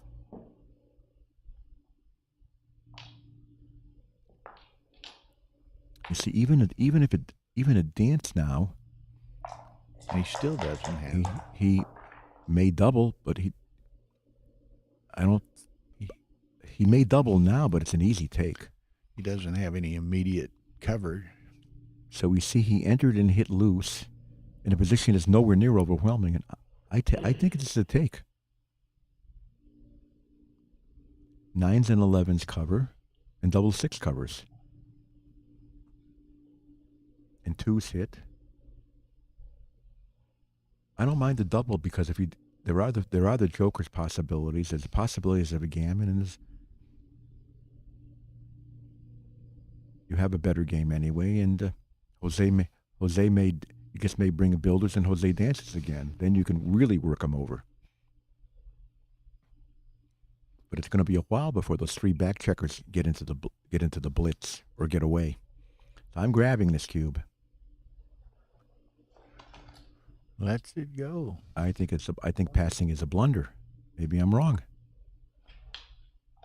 I don't think it's a huge blunder, but I think that was that was probably 100? yes, about right. Mm-hmm. Probably the take for money was probably about 0.85. The match score doesn't change much, honestly. 1-0 in a 9-point match hardly changes your takes. A little harder to redouble, but take points a little lower because you let your opponent get to 8 away, which is a good score. Our point.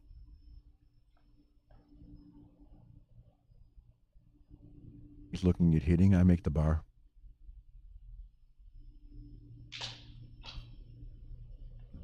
Because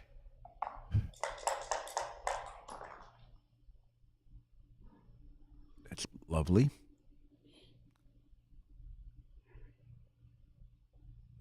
Anchor. Do you make the 3-point and leave no shots? You can make the 5-point. Like a 3. How about it come down to 10? That was But now what? Now you stack it up. Is that better than the 3-point? I think so. I prefer the 3-point. I'm definitely anchoring because I don't have a play I want to make making 4. If you can make the 10 and the 3, look at that. That's okay. That's okay. This is the play I would make if I were seeking a gammon. But you leave some jokers over there. You don't have an anchor, and you leave some shots in the outfield. I'm going to go with the principle: if I don't leave any blots, I can't be hit. That's pretty much a fact of life. And you see, like I said here, you know you're going to anchor. You know you're going to lift the blot. Which 2 3s do you prefer?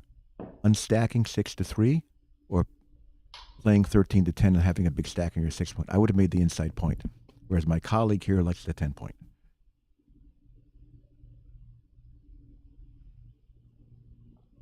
Run out into that stripped outfield. Playing a checker ahead of most of Jose's checkers. I keep going. So I don't mind that. I don't mind that. But I would have kept going. If you'd have kept going, it more probability you'd have to come off the mid to hit you. Right. Then you're playing against 2 strip points. Has to hit you here. And lift it. And if you don't get hit back, maybe you can attack. Make a good point. But you do get hit back. Yes, you do. Again, I didn't like his double 3 play, to be honest. It's too stacked up. Just so I would have slowed down there a lot. So awkward. I would have slowed that play down. I might have come in on the ace, hit with the 5. Come on the 2 and hit with the 5. How high I might can have you come in and stack? slotted.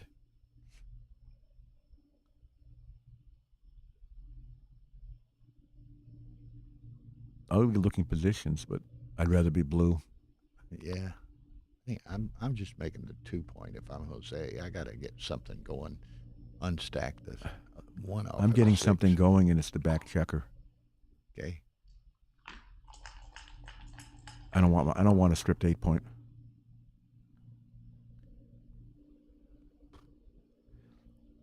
And now it's harder for him to run. Well,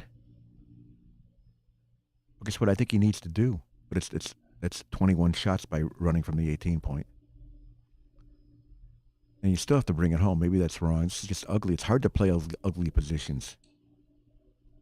It's hard to play awkward rolls in ugly positions, and this is an area of the game where my PR has gone through the roof. Another play is to pull 2 checkers from the midpoint. You don't need the midpoint here, really, when you have your 18-point. That's an okay play too. I really didn't see that play. Oops, okay. I would have seen it at the board. That's probably the right play.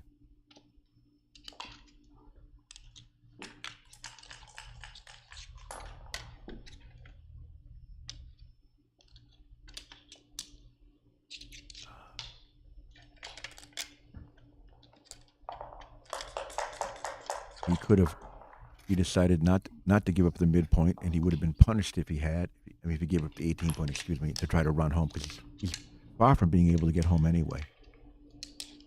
He's just going to make his position and wait. Make the I think so. You need a spare on the 8 to handle some numbers.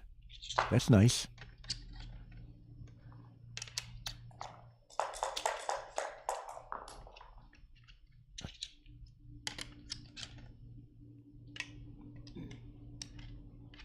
I'm unstacking. 6 and Both. 5.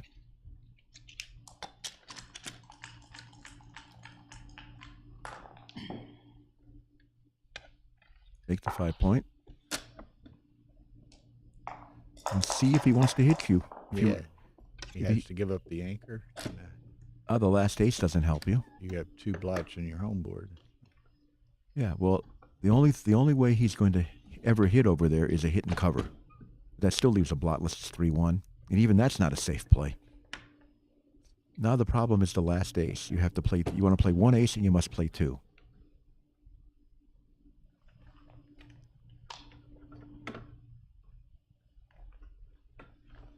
I guess you just play 3-1 and try to make. So you got builders for the next point. Ace point. If you lift the blot, this board will like never recover it into something that looks nice.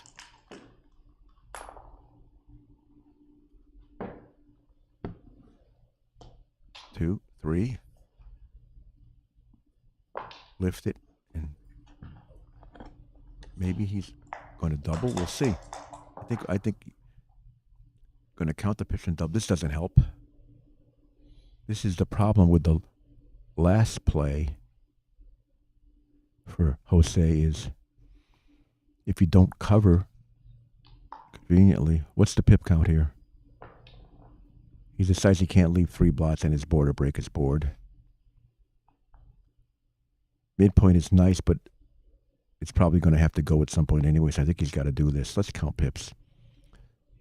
Blue has 32, 40, 56, 95. Yellow, if he pulls down to your checkers, 41, 63, 70, and 42 is 112. Kimon should double no matter what Jose plays.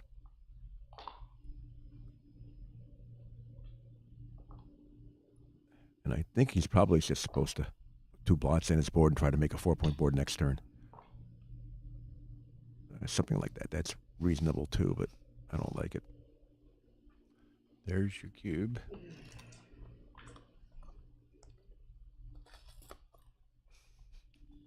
Again.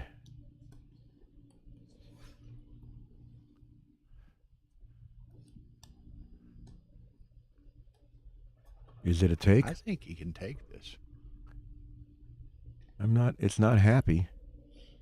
You don't I'm not convinced. You don't have to like it. And again, odd even is starting to matter in an 8-point match back and forth. The take point is higher than normal for Jose by 1% or 2 here. A little higher than normal. What was the pip count difference, Bill? What did I say it was? I forgot. Let me count it up. Paying attention. 39, 63. 75, 85, 95 for blue. 95 for blue we got. He passes. I would pass. I think it was over. It was significant. Was it 111? 95? Something like that. I counted before. 112. 112.95 it was. 112.95. Yeah, that's what I counted initially. Tough. I'm inclined to pass. Board's not right. You got wasted pips, so the race is worse than you think. Best number was thrown there. Need to anchor and just sit. Now you're not facing getting primed or blitzed.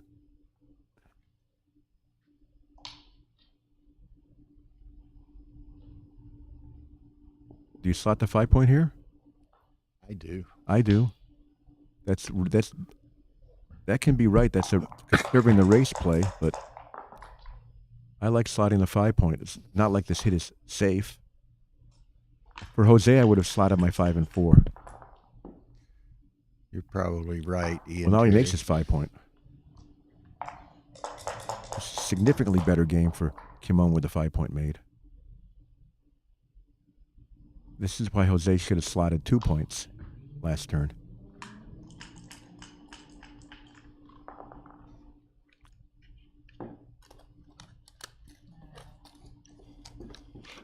Do you run?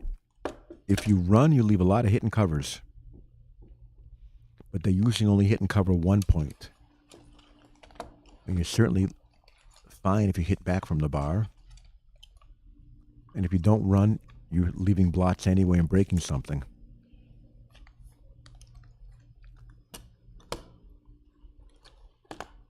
How much ahead is he here? This one's easy to count. That's 70, 106. Count 13 for the spare in the mid. 70. That leaves no blots. Okay, that's okay. I didn't really consider that.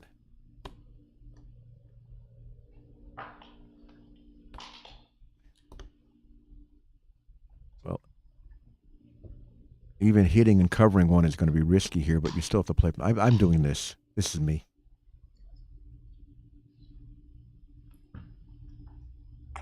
This is the quickest way to win. That's a great hit because it's no returns other than the 7. That's a great hit.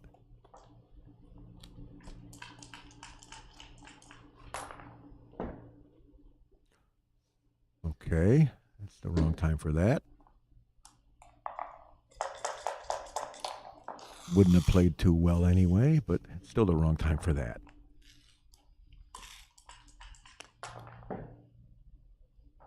Get away. Just run. Jailbreak. 4s and boxes. No worky.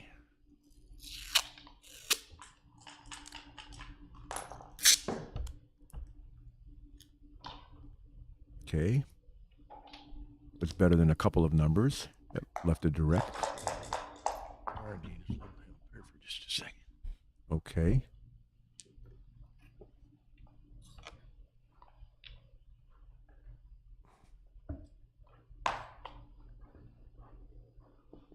Okay, count them up.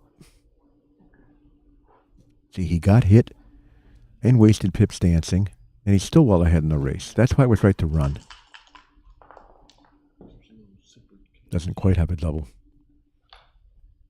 4 and 6. That's fine. Go to good points.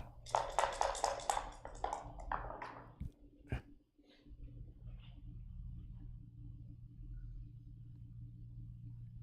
think I make the 2-point. Leaving, or that is okay too, because it's going to have to go anyway. It's not, the midpoint isn't doing all that much here because there's plenty of spares, and then you lose the midpoint anyway. So maybe it's better to work on the board and not mess the board up.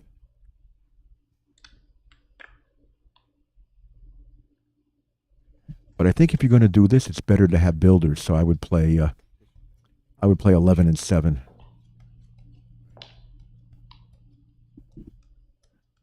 But honestly, I think I'm inclined to keep the midpoint for a turn. That's okay too. Well, that's a great number.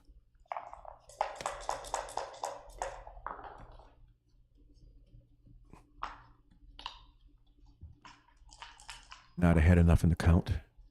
Though people think this is a straight race, it's not a straight race when the 4 anchor is behind a 5 prime. It's significantly worse in general for yellow here than a straight race. He may start wasting pips, or he may get squeezed and have to leave a blot. Good job, I would double. You just gained a bunch of pips. Got a smooth enough position. Count this up. I use my cluster counting. 10 times 7 for the checkers that were around the mid is 70, plus 11 for those is 81, 85. Closed board is 42, minus 5 is 37, or plus 7, 44, 54, 96, 85, 96. This is very close.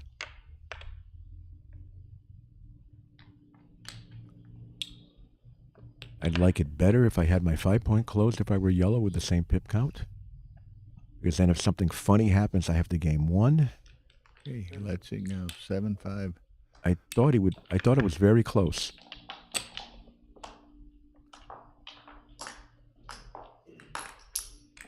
Pip count in a straight race was a tiny pass. Who did the contact favor there?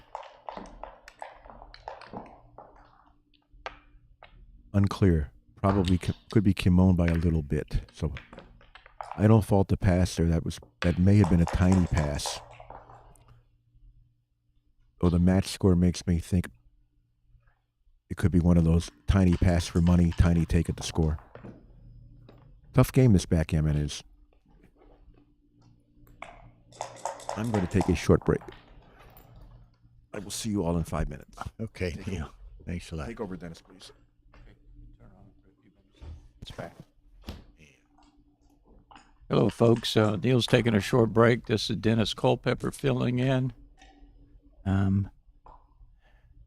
while he's out for a minute.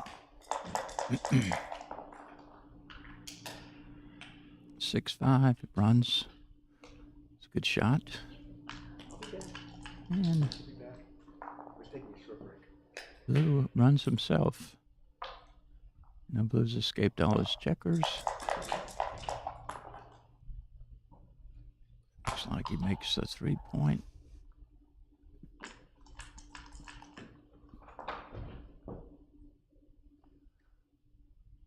Five, 4.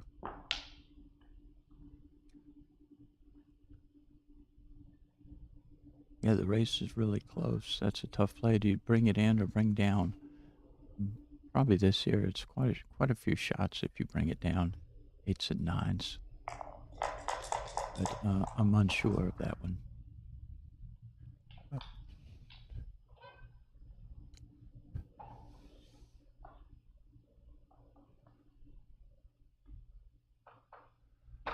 And I'm not sure. I would be inclined to make the 2-point there. Blue 6s don't play particularly well. He's got a few of them that do, but yeah, he got away with it. That's really huge. And he got by him. Another good shot.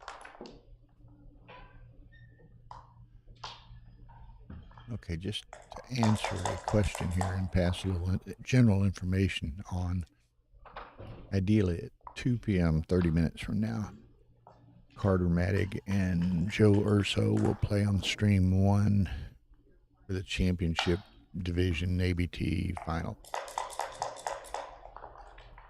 Ideally, depending on exactly when this match is over, but we'll have Dennis and David Wells in the Mega Jackpot final here on stream 2 on this board. That I've changed the board out, but at this table, they'll play the Mega Jackpot final. And perhaps the Neil's coming right back, or Neil was coming right back. The what do they call it? Advanced final, which is Tommy Tallarico and somebody, I don't know who he's playing, will be on table 3.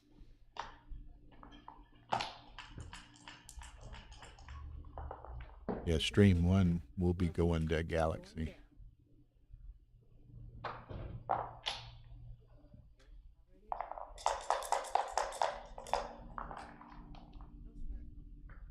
Yeah. Or saying that the Carter Joe match will be on table 1, stream 1. It will be on the Galaxy YouTube channel, Backgammon Galaxy YouTube channel. Dennis and David will be on Ace Point Backgammon YouTube channel.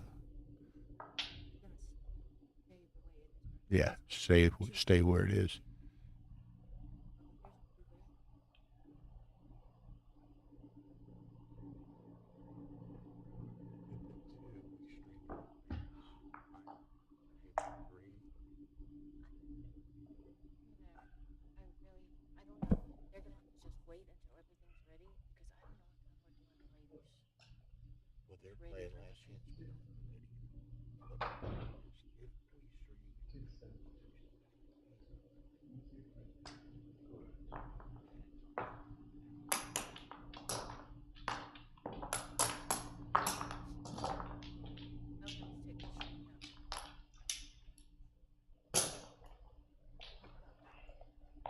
Just smooth.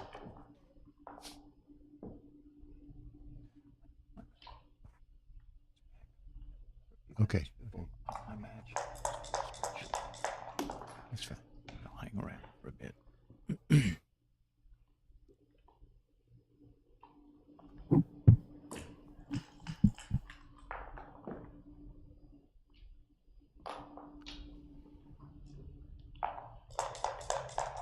You heard me say, ideally, we want y'all to play this table.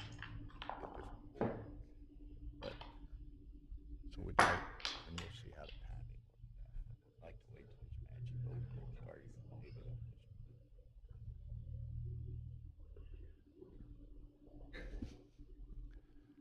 this. Okay. As y'all can tell, it's a chaotic shuffle today of the trying to squeeze all the various final matches in, and they're different board sponsors for different events, so we have to swap boards in and out. There's different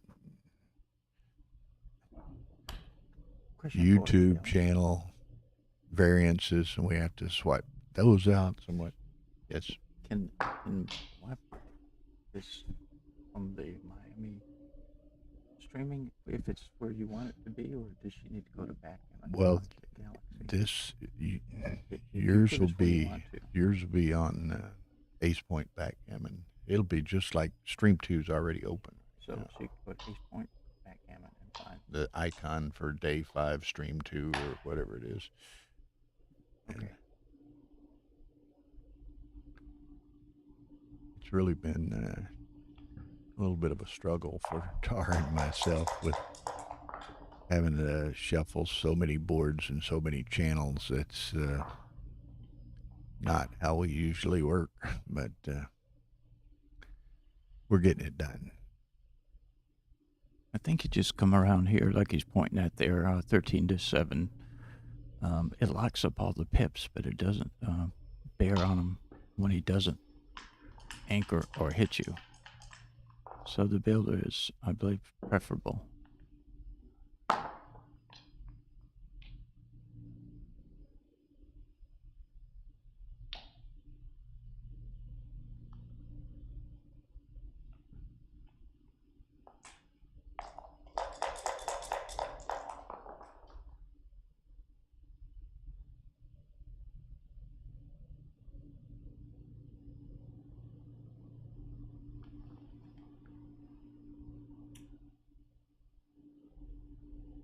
This is pretty difficult. Looking at That's one play. Being 2 up. this is my play. I want that 4 prime.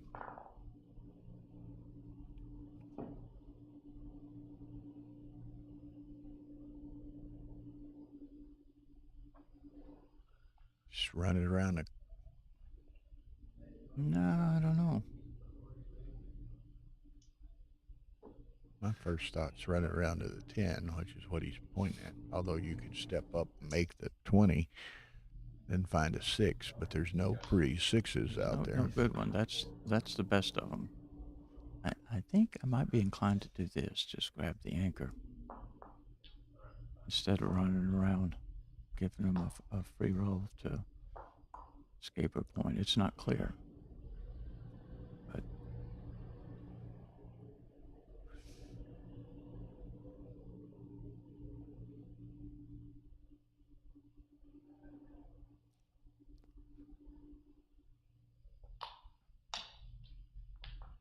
I think I like this by a little bit, but it's not clear. But it puts him on the bar, gives you the big asset of the 5 point. And wow, what a roll! It's close to his best. He knew how to play that one. Yep. Double threes was probably better, but not much. Not much else.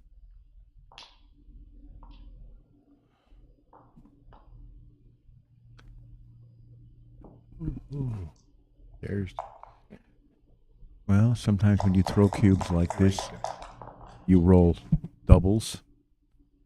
Other times, he just rolled a 3-6, which hit 2. Kimon brought them both in, but Jose sent the cube, which Kimon picked up. this is a trivially easy take. Now, how do you play this? And If you make the 4 point, you leave a lot of shots. about pick I double put hit. 2 up. I put 2 up. Yeah.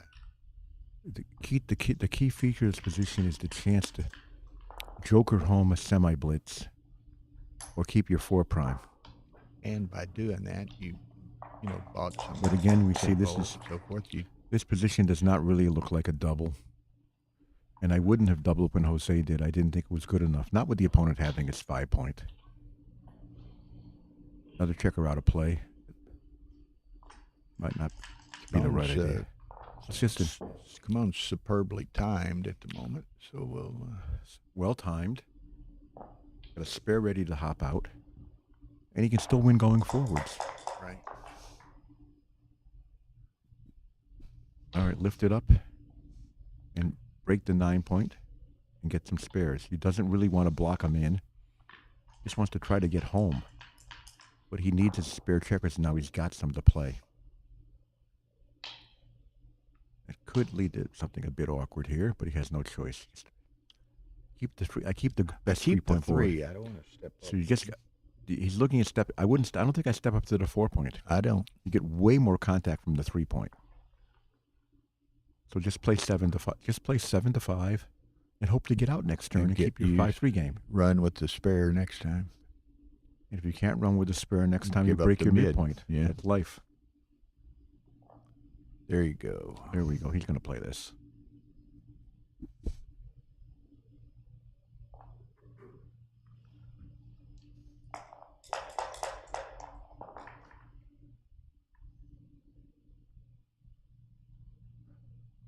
So he's just This going is to come not down clear. and slide the 4.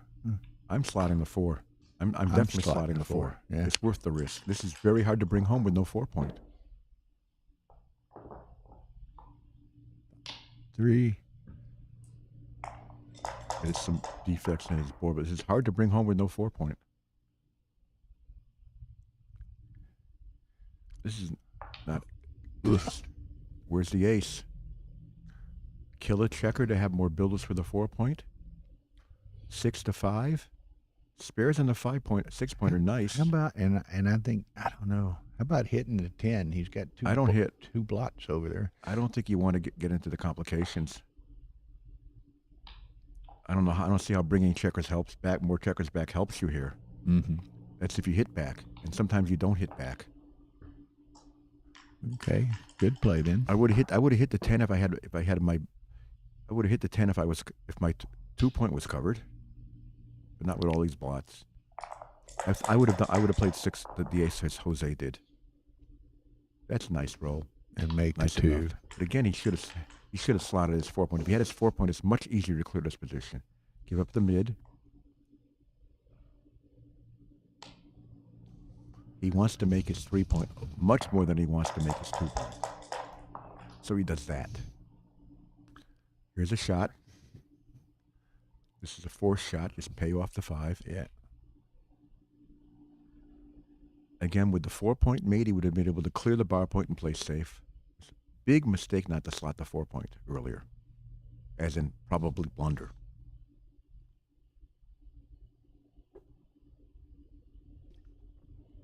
Take heart in the fact that if you are hit, there are 2 blots in the board, which means you may not get hit with a 4-1. Now clean it up. Look at how poorly Jose's 5s play. That's a feature of a 3-1 game. That's a nice number. Need spares, need no blots. It's a nice number. Okay, Kimon would like to roll small for a roll or two here. But this position with no 4-point, we see how, in my opinion, incorrect the double was, because even as he was rolling there, this position is still a clear take. Now it's less of a clear take, but it still may be. Now this is less of a clear take because of the timing. Well, that's bad. Anything big is bad. Anything not making the 4-point is bad. So he's got to go to the 6 and the 2. 6. Could go to the 1. I think he doesn't want to blot on some doubles. Now you just leave. Just leave. There you go. And even this 3-point game is takeable. There Here's we a blot. are. There There's a we blot. are, right there. There's a blot. Blot sighting. That's the surprise number. You could go to the 2 and the 4. But even 4-2 didn't play safely either. Yes, you go to the lower point. That's fewer shots. That's easier. That you want it. That you're more happy to make because you can finish the bear off more easily with your 4-point and your 5-point open than with your 5-point made and your 4-point open. 6 and 2. That's right. Let's cover this now, Jose. There we go. Cover it up. And hope Kimon rolls a 6. A single 6. Well, that's what Kimon wanted to roll. Yeah. Exactly what he wanted to roll. There could be some real problems here. Not now. Whoa. Nice. That's the Joker. Okay, get one out so you don't crack.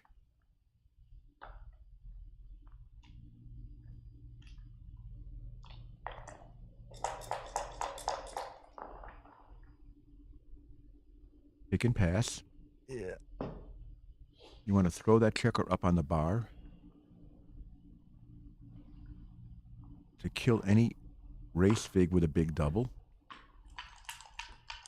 Once in a while, they dance enough you win a fluke gammon. The other reason you hit that checker there, of course, is that if it dances and you clear the 6-point, it may roll a 6 and get out of your hair. Yeah, I wouldn't leave a gap yet. You don't need it. You only have a bad 6-3 here. You can get the issues, but getting hit, but only 2 bad numbers. Oh, wow. That was nice. That's 2 bad numbers also. That's probably long-term safer. Are there enough fluke gammons to justify this? No. Or can you hope? Can you lose a race by playing safely? Not likely. It looks very close. I would have played the other way. I would have cleared myself. I think it's very close. Uh-oh. Now he's happy with this play. He should coast this home. Should. But it is backgammon. But he's well over. He was 90%. Probably still 90%. Which tends to justify our choice to clear with the ace-deuce. If you're about 90% after the opponent rolls double 5, and you're still almost 90%.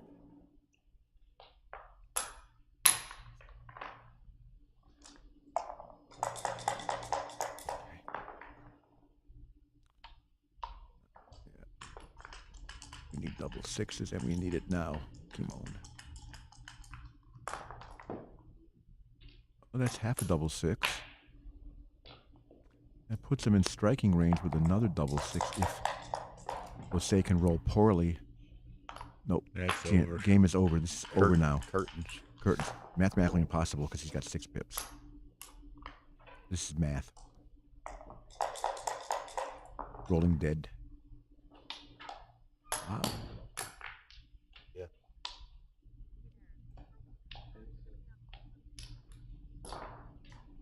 Stream one's harder. Newer.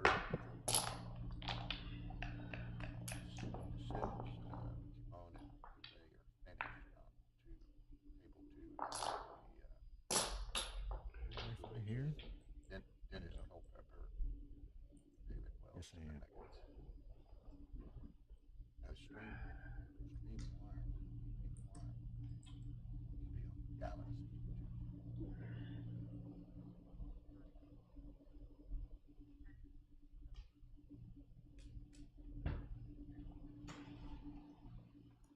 Maybe they let us get matches kicked off.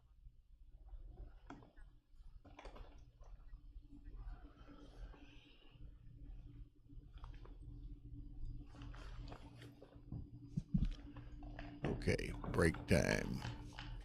Now again, at roughly 2 p.m. And for y'all's benefit, Tara will be taking down Stream 1 and bringing it back up because of we have to go to the Galaxy channel for the championship final. So this match will continue on Stream 2, which is the Ace Point Backgammon YouTube channel. Ideally, once this match concludes, David Wells and Dennis Culpepper will play on Stream 2, Ace Point Backgammon YouTube channel, for the Mega Jackpot Championship. And Stream 3, Table 3 is still a little bit up in the air. Turn that down so that no one would sit there. Ray's coming back. Okay, that was the super short break, which is great for us. Fred, complication with one of Kimon's previous games? No, not really. There was a bunch of BS posted about it, in my estimation. Him and Joe had a little petty exchange. Kimon had set 2 checkers on the bar, and he set them stacked, and Joe separated them so that he and viewers could see that there were 2 checkers there.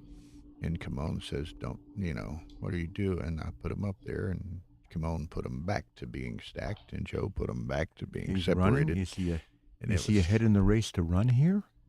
Or is the race maybe equal? It was kind of much ado about nothing, I guess.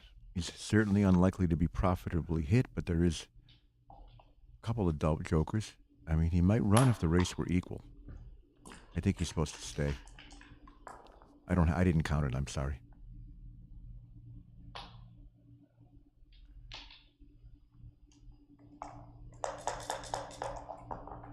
It's making racing-orientated plays, just playing for, getting his board ready. Nothing ever wrong with that plan.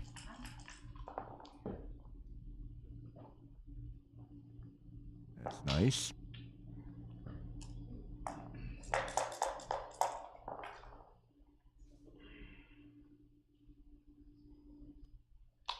Two, and I guess play 6, 7 to 6. The next logical point he's going to make is his 2 point. He's not going to get a shot.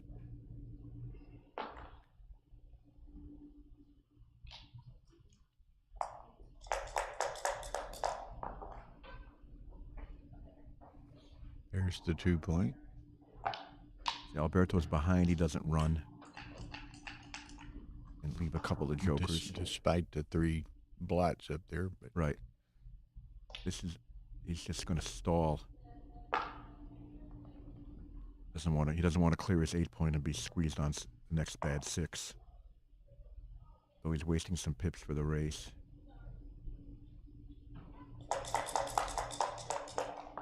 Jose taking inventory.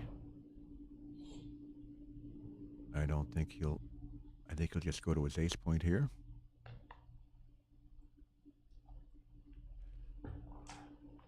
I would save in a 6, but I wouldn't. Don't know. It's a very overrated concept to save a 6 in a close race.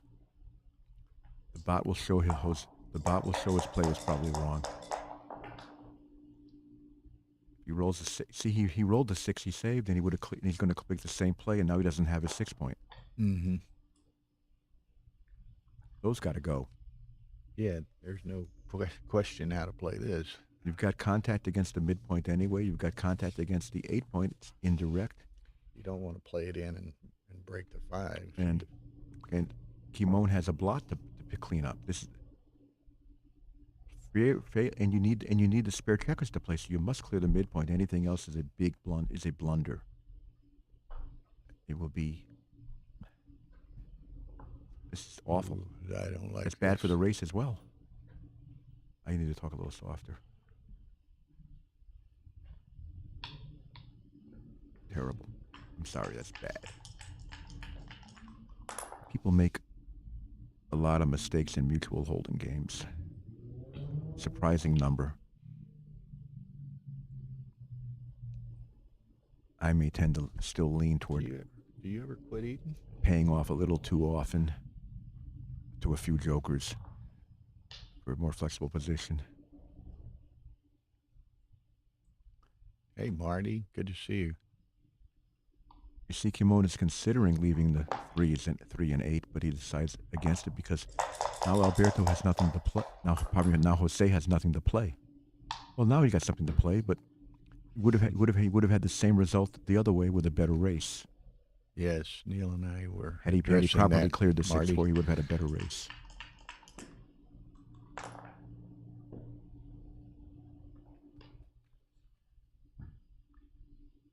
Okay, what's happening here? Jose is ahead 4 pips, midpoint versus 10 point. He's ahead another pip in the outfield. He's ahead 5 pips in the outfield. And what's he ahead in his board?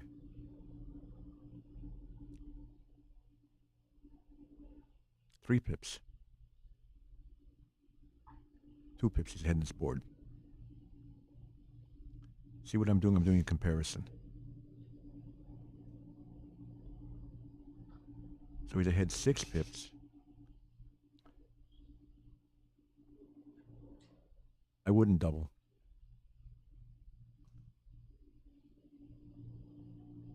Because if you don't clear, he's the one wasting pips right away often. I don't think it's a double. What do you think, Bill? He's up. Ray, what do you think here? It's 7 pips. Okay. I think it still wasn't a double.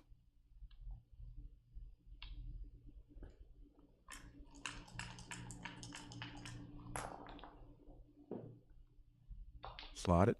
The race.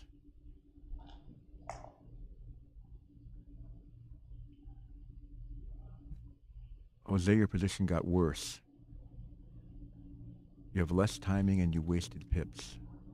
Or you wasted pips and Kimon did not waste any pips.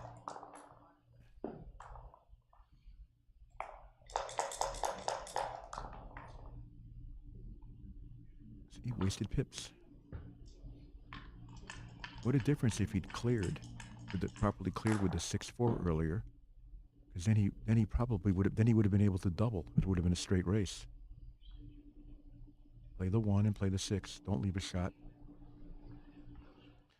I don't think I would leave the shot here. 7-1 does waste some pips, but I think leaving a shot is worse. I might leave the shot if there were 2 blots in the board.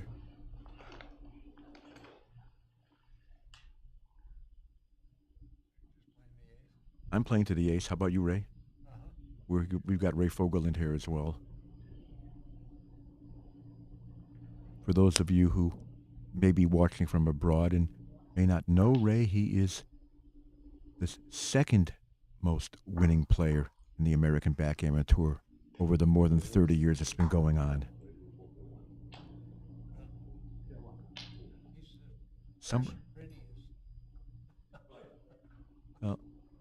I don't think this is terrible, but I wouldn't have left it.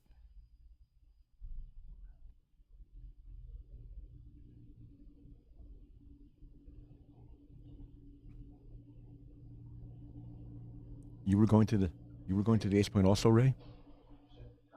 Right, Ray? You wouldn't have left the shot? You got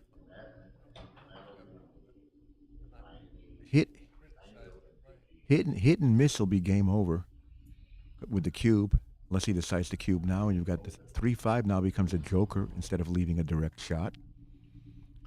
And you've got the threes that hit and lift. Well, Jose's thinking of doubling.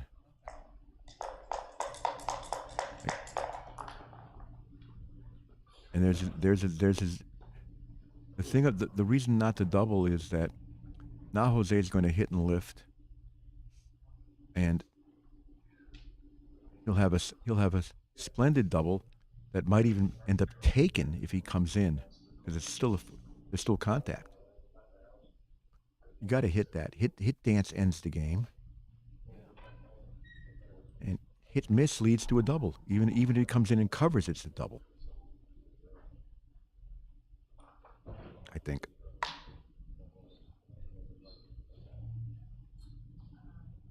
You don't play this safe. Well, and it's what? It's like a pip differential It's 3 shots. in one pip. The pip count does not tell the exact story of this race due to the wastage that Jose has significantly more wastage than does Kimon. So if you don't hit this, you are going to get a trip to Burger King or a Whopper. Well, if he doesn't hit, this makes Kimon's play right. Yes, and if you don't lift the blot, you won't be able to hit next time in case Kimon rolls something stupid like 2-1 or 3-1 or 3-3. You have the same problem. So this is just automatic. And he finally, I think he's realized that. Nothing wrong with thinking about it, though. They're both running a bit low on time. And this should be game over. He needed to come in to think about taking. Preferably come in and cover.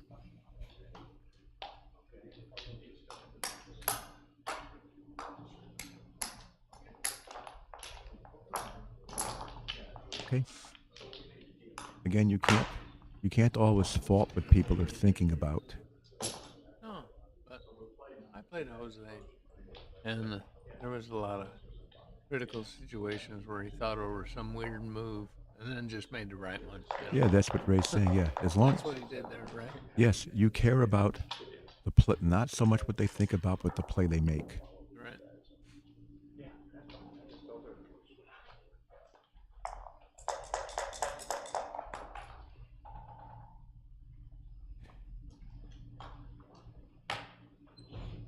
Ray, where's your 3? You go? I go. I got 3 men back versus 1 man back.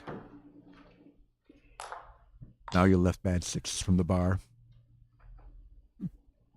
Okay, sometime soon. That's wrong. Sometime soon, folks. I don't like that. Maybe that's not that bad. Dukes aces. Stream one's going to be taken. The other place stripped the mid. Stream so maybe one's A2 going to wasn't wrong. I'm sorry. Stream one's was going to very be close. taken down and brought back up on the Galaxy YouTube channel. This match will continue on the Ace Point Backgammon YouTube channel on Stream 2. So on Stream 1, you won't see it. Kimon here plays soon. More back It'll contact. be Carter and Urso. Building his board, getting a shot right away now. Whereas if he'd come up, he wouldn't have had a shot. Kimon was risking getting attacked to some extent, but staying back and making a 3-point board was very reasonable. I'm not sure of that 3. Well, it's not hit. Now you've got to make that extra builders. And be happy. It'd be, yeah, and that's a better anchor than the 4-point. And you still have that, they call it goalkeeper on the ace point back there, or Kimon on the 24-point. That checker is called a goalkeeper. I make the 9-point here. I have to leave a shot anyway. This can clean up reasonably easily. If not hit, well, it is hit.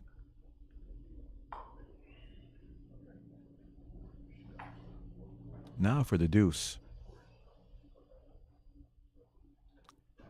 too big to slot, right? I'm not convinced. Mm. 19 rolls to cover it, and it's It's a huge threat. I mean, if you if you do that and you get missed, then if you slot and get missed, you're it's a cash. Or- you're certainly doubling at the score. You're certainly doubling. Now, if you get missed, it's probably game over.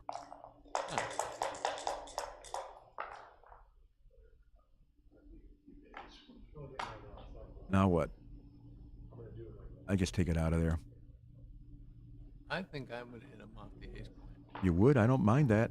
Yeah. I'm inclined to take it out of there.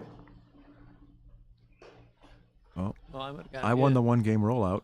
The problem with the ace point is it's a messy position where you're outboarded 4-1. But he had a blot on the midpoint, the 9 I know. point, and the 10 point.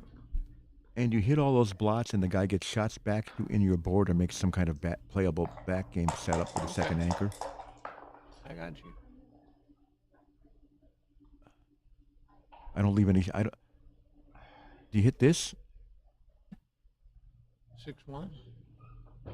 Can you cause some difficulty by hitting? Comes in and has a problem. Gets trapped back there and cracks his board, maybe? Far-fetched, but it can happen. Oh, we still got that one. Yeah. Or you could just be helping him improve his structure. They really shorten his timing by doing that. I think you shorten this time. I think I would hit. Yeah. Tough play, but the 3 anchor, the 5-3 game is a lot better than the 5-1 game, but you don't have any spares to play. So you need to get up and out. Stack them up nice and safe.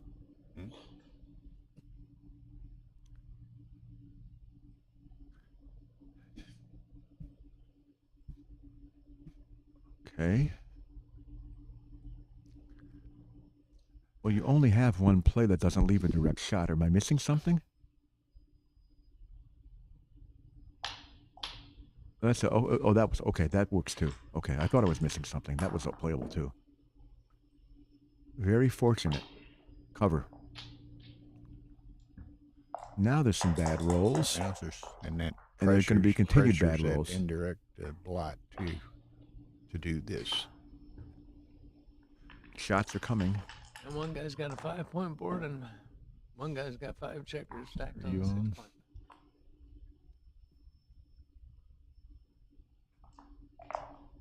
Sometimes it's hard to make a point here. Board. Let's see if he makes one. He wants to. Oh, you know, this is a good roll. It's pretty good, yeah. That's a good roll, getting spares on all points and getting rid of a problem point.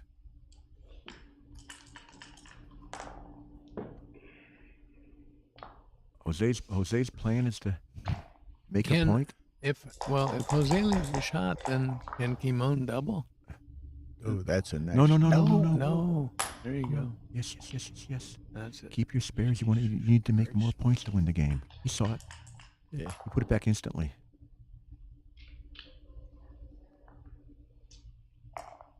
Now we're getting into something that's closer to a double because the board is broken over there slightly.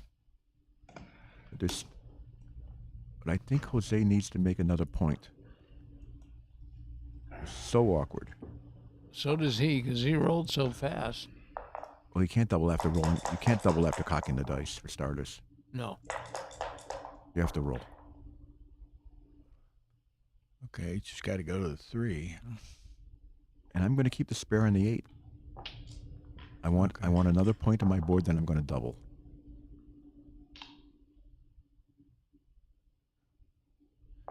Kimon's crunching slowly. Yep, that was So you always a think you send possibility. this? You send it? Yes, Marty, you know that. The roll had been initiated. Okay, this should see a double now. Whether he takes it or not, we'll see. Take them both out of there. Now double.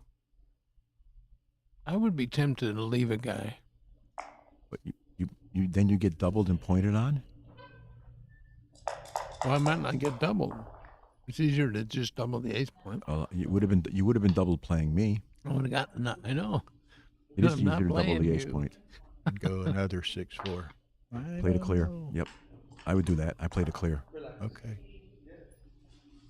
In spite of having bad 6-3 and 6-5, I do that. He's going to cash it anyway. Didn't matter what he did. Yeah. Kimon lets it go. So I believe he missed a double the roll before.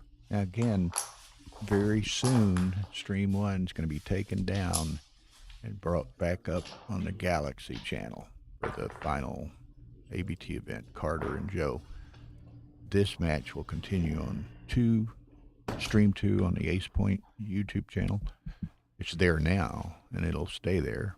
And then when it ends, Dennis Culpepper and David Wells will play the Mega Jackpot final on that table and station and whatever. So anyway, and we're fixing to have on table 3, which is the Miami Open BG YouTube channel, going to be the advanced final, which includes Tommy Tallarico and someone, I don't know who. Oh, yeah. Tommy Tallarico is in the advanced finals here. He won the advanced in Monte Carlo, and he's placing in other events. So I'm going to say something. I think Tommy is going to be moved up to Open, and I look forward to the experience of playing with him. And it's funny, and I haven't seen him yet, but he, he wore a tux to his final in Monte Carlo. And I was teasing with him when he got here the other day. I said, "You bring your tux?" And he said, "Absolutely." He said, "I've packed my tux. I'm in the final. I'm wearing my tux." That'll be fun to say. See, and as far as I'm concerned, the closest thing I have to a tux has been a tuxedo cat that visits me outside. He'll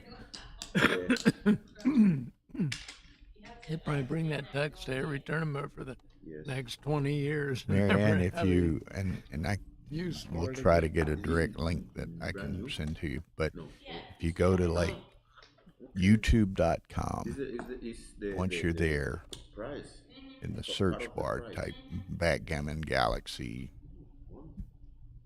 whatever, then it'll go to Backgammon Galaxy's YouTube channel, and there's icons there, just like there are icons on Ace Point or whatever. And it'll have, I haven't looked at it, but it'll probably say Day 5 Stream 1.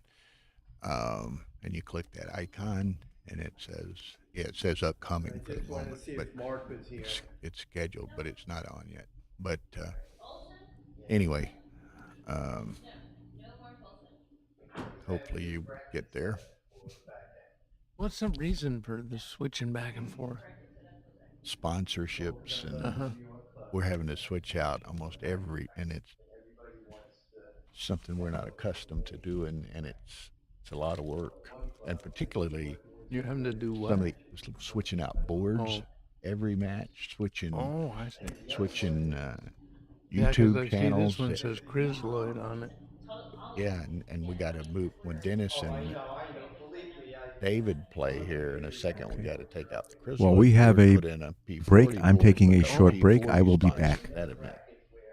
And I will be here to watch Carter and Joe give us an epic performance. Yeah, and we and Carter and Joe have to be on the Galaxy channel because Galaxy is sponsoring the final, and they have to play on the Galaxy board, so we'll have to switch. It's just nonstop. I gotcha.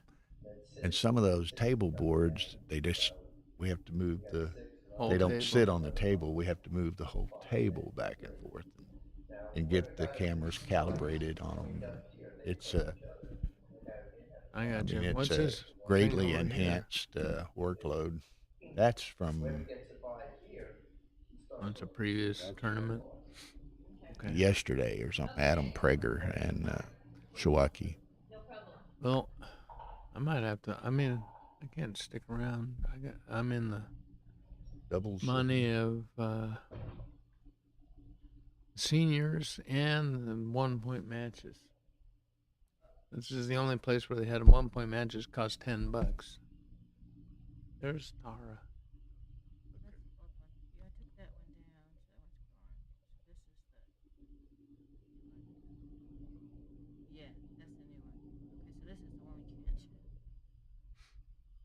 comments are turned off. Tommy Tallarico and Sharice Murray. Who's that? I don't know. All right. We all were wishing we were you. Hi, Jose. Joe's or Ray's wishing he were you. No. Yeah, the He Super beat me Jackpot fair and final square. will be on stream 2 after Kimon and Jose finish. Well, there's a And little Kimon break. and I'm gonna Jose go are upstairs the and Mega see if I Jackpot can final. find The it. Super Jackpot final will be Dennis Culpepper and David Wells. Stream 1 will be on the Galaxy Backgammon channel. Carter Madig versus Joe Urso. And we are not kicking it off until the last. We're not kicking that off until the last Because minute. if we do, then you won't be able to see the end of this match unless you go stream. Yeah, because once we kick off the Joe Carter match, if you're here on stream 1, you won't see the end of the Kimon Jose match unless you go to stream 2. So it's maybe Or coming soon. Sorry, guys. KG, we're with Tara and I are getting dizzy having all these board changes and channel changes and wow. It's not our standard modus operandi, and we have a very Okay, she's killing stream 1. So if you want to see the end of Kimon and Jose, you have to go to stream 2 on Ace Point Backgammon YouTube channel. And stream 1 with Carter and Joe will now be on the Backgammon Galaxy YouTube channel. Is this pretty, like, this doesn't feel that... I mean, maybe like just a couple books covered. Well, it's sort of like, is that something you need to sort of work on? Because I gotta get your... I got you. Here, we have this. Remember, we used this last night. And we didn't figure Okay, out we a were way talking about Tommy Tallarico. I just saw Tommy, and he's wearing his tux. Or maybe we use Well, somebody he told me he was. Yeah, he told me he brought it. wearing his If I brought one, I would never win a match. Okay, because Well, That's 13 or what? doesn't show that. There's Grade 11 all the way, pretty right? cocky confidence. Okay, cool. Yes, it is. I like 11. Like 13? You know, they told me, I mean, what I guess maybe it was you, Bill, that told me that somebody, the last guy who played in the finals in Monte Carlo said, "Why are you wearing a tux?" I'm shutting down. Oh, the gee. And he stream says, one "I and want to we're look gonna nice back for your up the funeral." Now, So, cool, whatever's but gonna happen he is shows gonna up in a be tux mostly for that like match, playing as offline. an Israeli Okay. kid, Next. and Do you have any kids of the wearing books just that shorts and were for sale? 'Cause, t-shirt that or would something. just- Tommy shows up. That would be more stable than... And the guy says, No. "What's this? Are we getting married?" Work on it. I'm sure Oh, you that's guys can right. figure And Tommy says, "No, I'm going to your funeral." understand. Oh man. That's the kind of stuff Neil says to me all the time when we get ready to play.